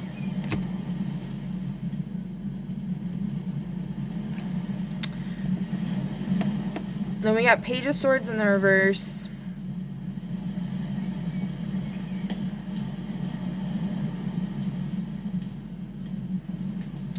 So like a message. I don't remember who this guy is from the movie. Who is this guy? Child poverty. So that's what I was thinking. The first thing I was thinking was like with pages, it's usually talking about either like children or teenagers, or like a message coming in. So this is saying there's not going to be poverty for the children. It's not going to lead to their death.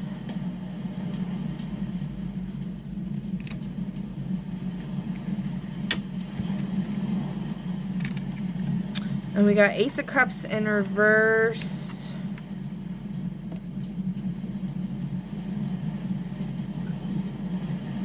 No love, no mercy. No love, no mercy for this kind of fella. Fat guy in a little coat.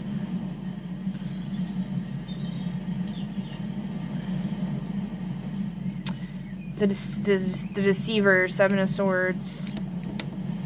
No love, no Ace of Cups for them. No mercy for them. They're gonna have mental anguish for all the mental magic and suffering that they cause all of the roses.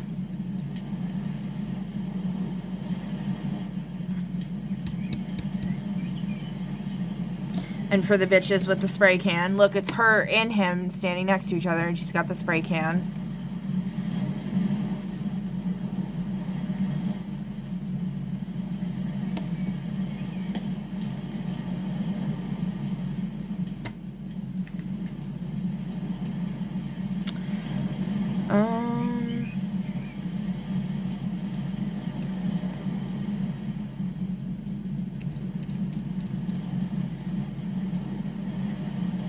Yeah, they're not gonna have victory in love. They're not gonna have this Barbara and Adam. Barbara, what are you doing, Barbara? What's her name, right, Barbara? This is in reverse, though. So they're not gonna have that. They're gonna be alone. I am alone. Five of Swords. Hacking in reverse.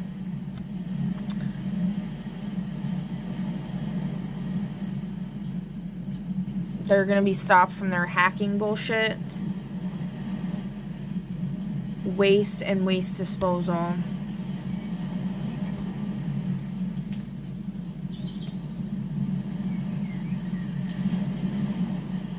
They're not going to gain experience and skill from hacking anymore.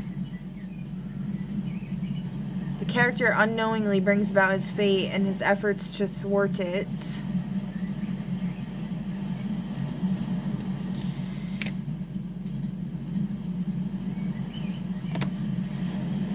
King of Cups upright. Empress upright. So look at Adam's like... I don't remember what the scene's from, but he just looks like he's like thinking. And then the Empress, it's like she's kind of in the same.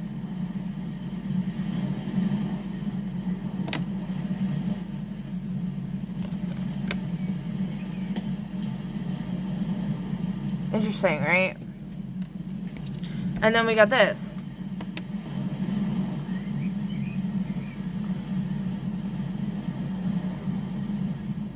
He looks all maniacal and psychotic, and she's like, oh my god, fuck.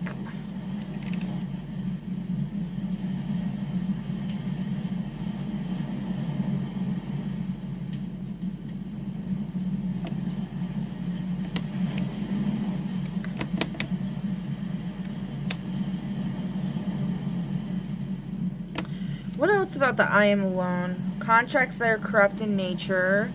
Yeah. So, okay, and this is contracts that are corrupt in nature.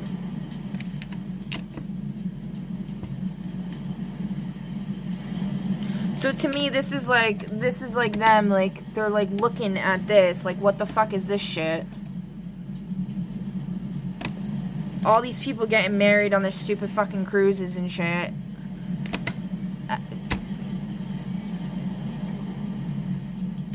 You know, I'm all for supporting love and everything. Like, it's hard to survive in this world without it, right? But at the same time,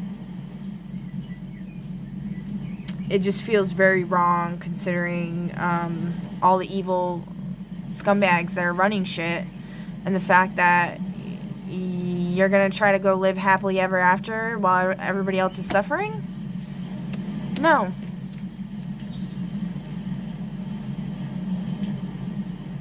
What makes you so fucking special?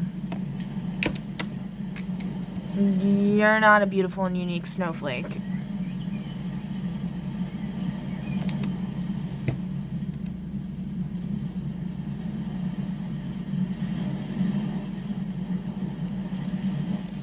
Yeah. I'm trying to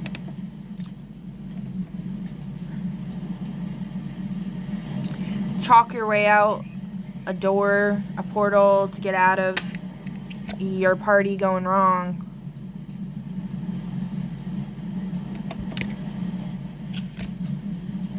Beetlejuice coming for your ass.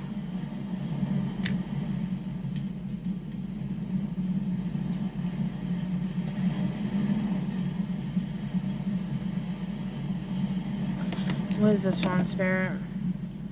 Substance abuse.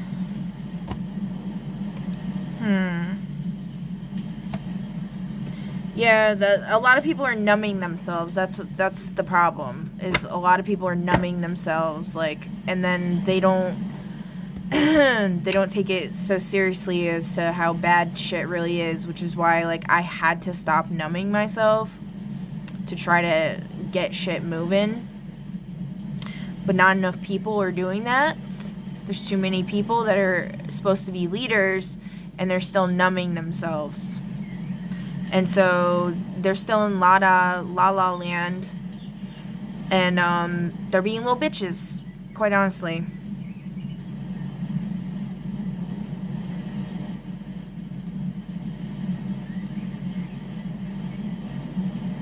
Yeah, Six of Cups in reverse. The heart is being blocked off. The Earth. Heart is an anagram for Earth. Earth is an anagram for the heart. Six is Tifereth on the Tree of Life. Cups is love, family, emotions. In reverse. This is also, like, look at this old man. He's, like, sad and shit.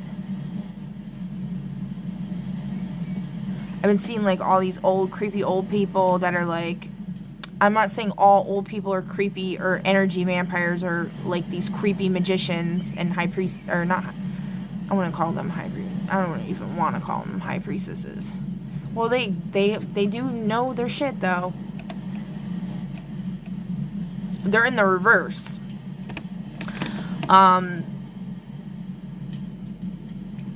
They're not getting their supply. So they're like I saw, like, the other day, I said in one of my other videos, I literally saw, like, a creepy-ass old man, like a vampire, bro, the way he was walking, behind this teenager that was walking to school. I like, couldn't believe my eyes. I was like, are you fucking serious? So I called on the Archangel, and then a crow went and flew over towards them. I was like, that is so cool.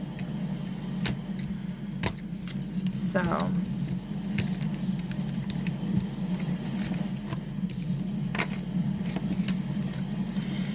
Alright.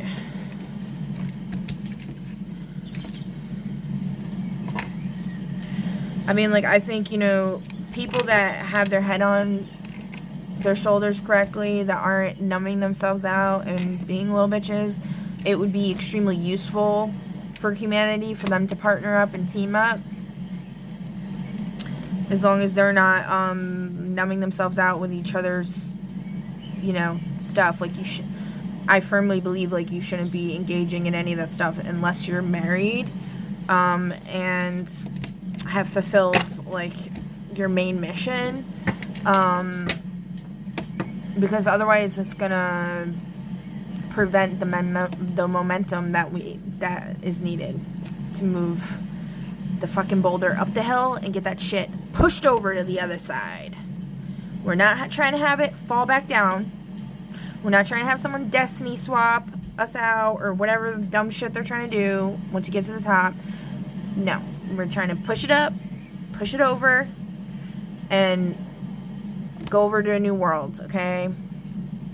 Or, like, we could also look at it as the magic carpet in Aladdin. We need to stitch that bitch up and ride over to the new worlds, okay? Alright, so pick a number between 1 through 5. I'll give you guys a fortune. Number 1, pause the video if you need to. Your fortune is, you got 2. It takes courage to lead a life, any life. Be unconventional, even visionary. Oh, that reminds me, I want to share, I don't know if I should share that. This video is already way too long. Alright, number 2. The really great man is the man who makes everyone feel great. Number 3. We got one that fell.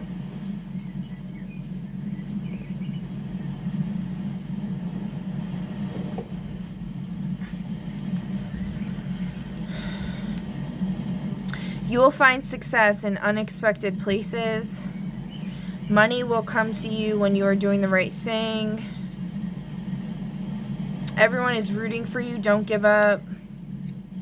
A brave man is the one that is not afraid to admit his mistake. Alright, number 4. The most important relationship in life is with yourself. All great things had small beginnings. And when you expect your opponent to yield, you also should avoid hurting him. Which they never do.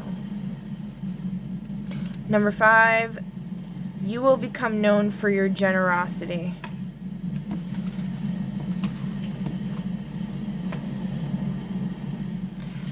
Alright, and then,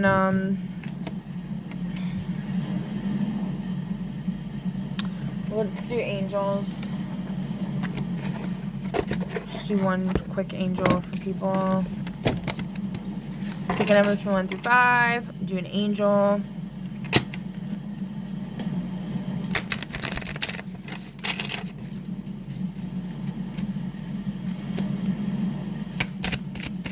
Number 1. What angel is supporting you to have some fun? 2 of Cups, Leuya. So it's in reverse. So this angel's trying to help you correct your 2 of Cups in reverse situation. The swiftly hearkening God. Fruition provides expansive intelligence and gives the grace of God. Talking about grace, maybe you did a 2 of Cups situation dirty. Maybe you sabotaged someone's 2 of Cups or something like that, or that was happened to you, and so that angel's gonna help you, okay, with whatever it is. Correct the situation, whether you like it or not. All right, number 2, you got Vahuya, the Fool. So, new beginnings. Y'all know how I feel about the Fool. I believe it's the most powerful card in the deck. The Exalting God. Will and new beginnings. Assist with difficult and great undertakings. Very nice. And on top, and under that is, I feel like saying the 7 of Cups. Asaliya, God the Just Judge. Contemplation makes the truth known in legal proceedings. So maybe you're dealing with some type of situation involving the justice system. And so those 2 angels are going to help support you in that. Number 3, what it be? King of Wands in reverse, Daniel, God the merciful judge. Eloquence, give answers to those in doubt. So maybe you're in doubt right now about a King of Wands, or you're a King of Wands and you're in your King of Wands energy, but it's in reverse. So maybe you're in doubt and it's causing like baneful magic, because your thoughts and your words can actually be magic as well. Even if you claim like you don't practice or whatever, especially if you're being unaware of it.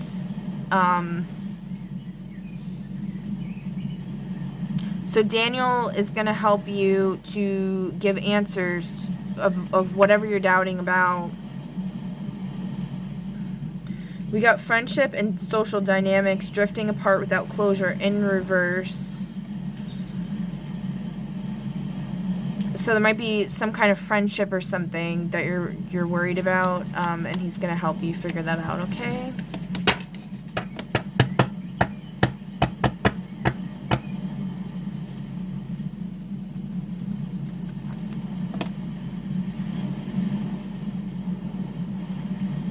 And there's something here about disrupting divine order versus upholding divine order, or chaos versus order, person versus fate with this situation. And then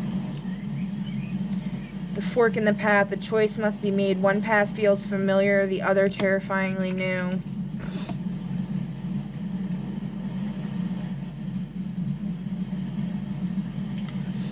The one path, if you make up with this person, help from others being rescued in reverse. If you don't make up with this person, defeating the supernatural element in reverse. Help from others. I think you need to defeat the supernatural element that you're dealing with and then make up with this person. But I'm not sure. Just calling that angel, okay? Alright, number 4, you got Lilahel, Knight of Pentacles upright, the praiseworthy God. Light of understanding acquires knowledge and cures illness. So, they're going to help you. Any questions that you might have regarding your theory about what's going on behind the scenes is correct. You need to trust your intuition. And any illness you might have, I'm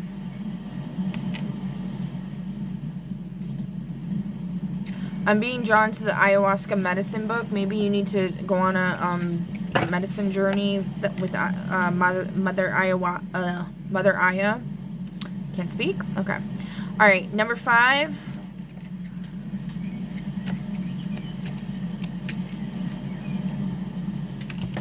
Two of Pentacles in reverse, Poyel, Poyel, God who supports the universe. Fortune and fame fulfills any request. Two of Pentacles. So you have you're lacking understanding regarding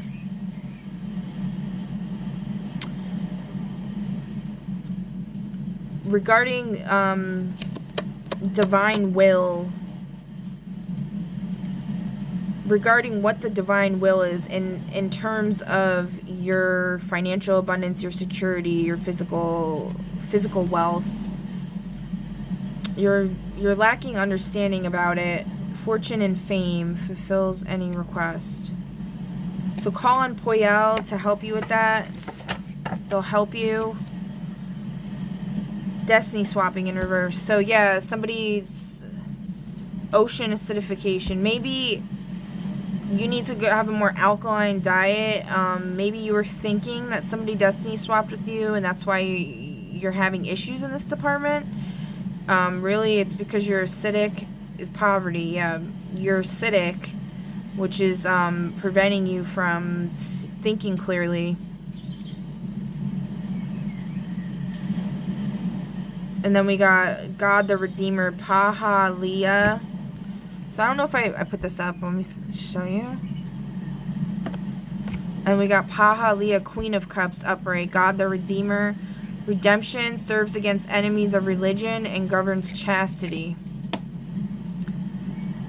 So you might have some enemies and stuff trying to defile you.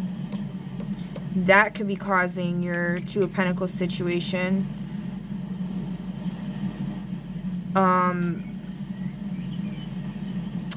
I would, if you're with someone right now, I would take a second look at that. Starting over later in life. Maybe you've been with someone for a long time. Spirit's saying that that's what's causing an issue here. But, go within, call on the angels. What's this person hiding? They're definitely hiding something illegal.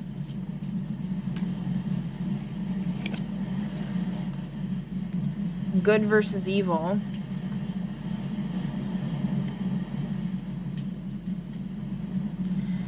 Something about the mental health crisis.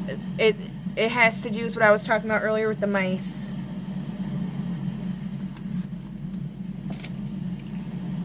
Yeah.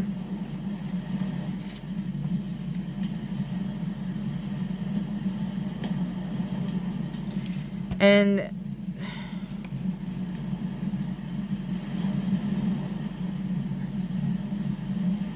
you might be you or somebody close to you might be doing this, hurting yourself, or they might be hurting themselves because they think that they caused an accident on purpose, but they didn't. Or somebody might be wishing self-harm on somebody, thinking that they purposely caused an accident, but they did not purposely cause an accident. Okay?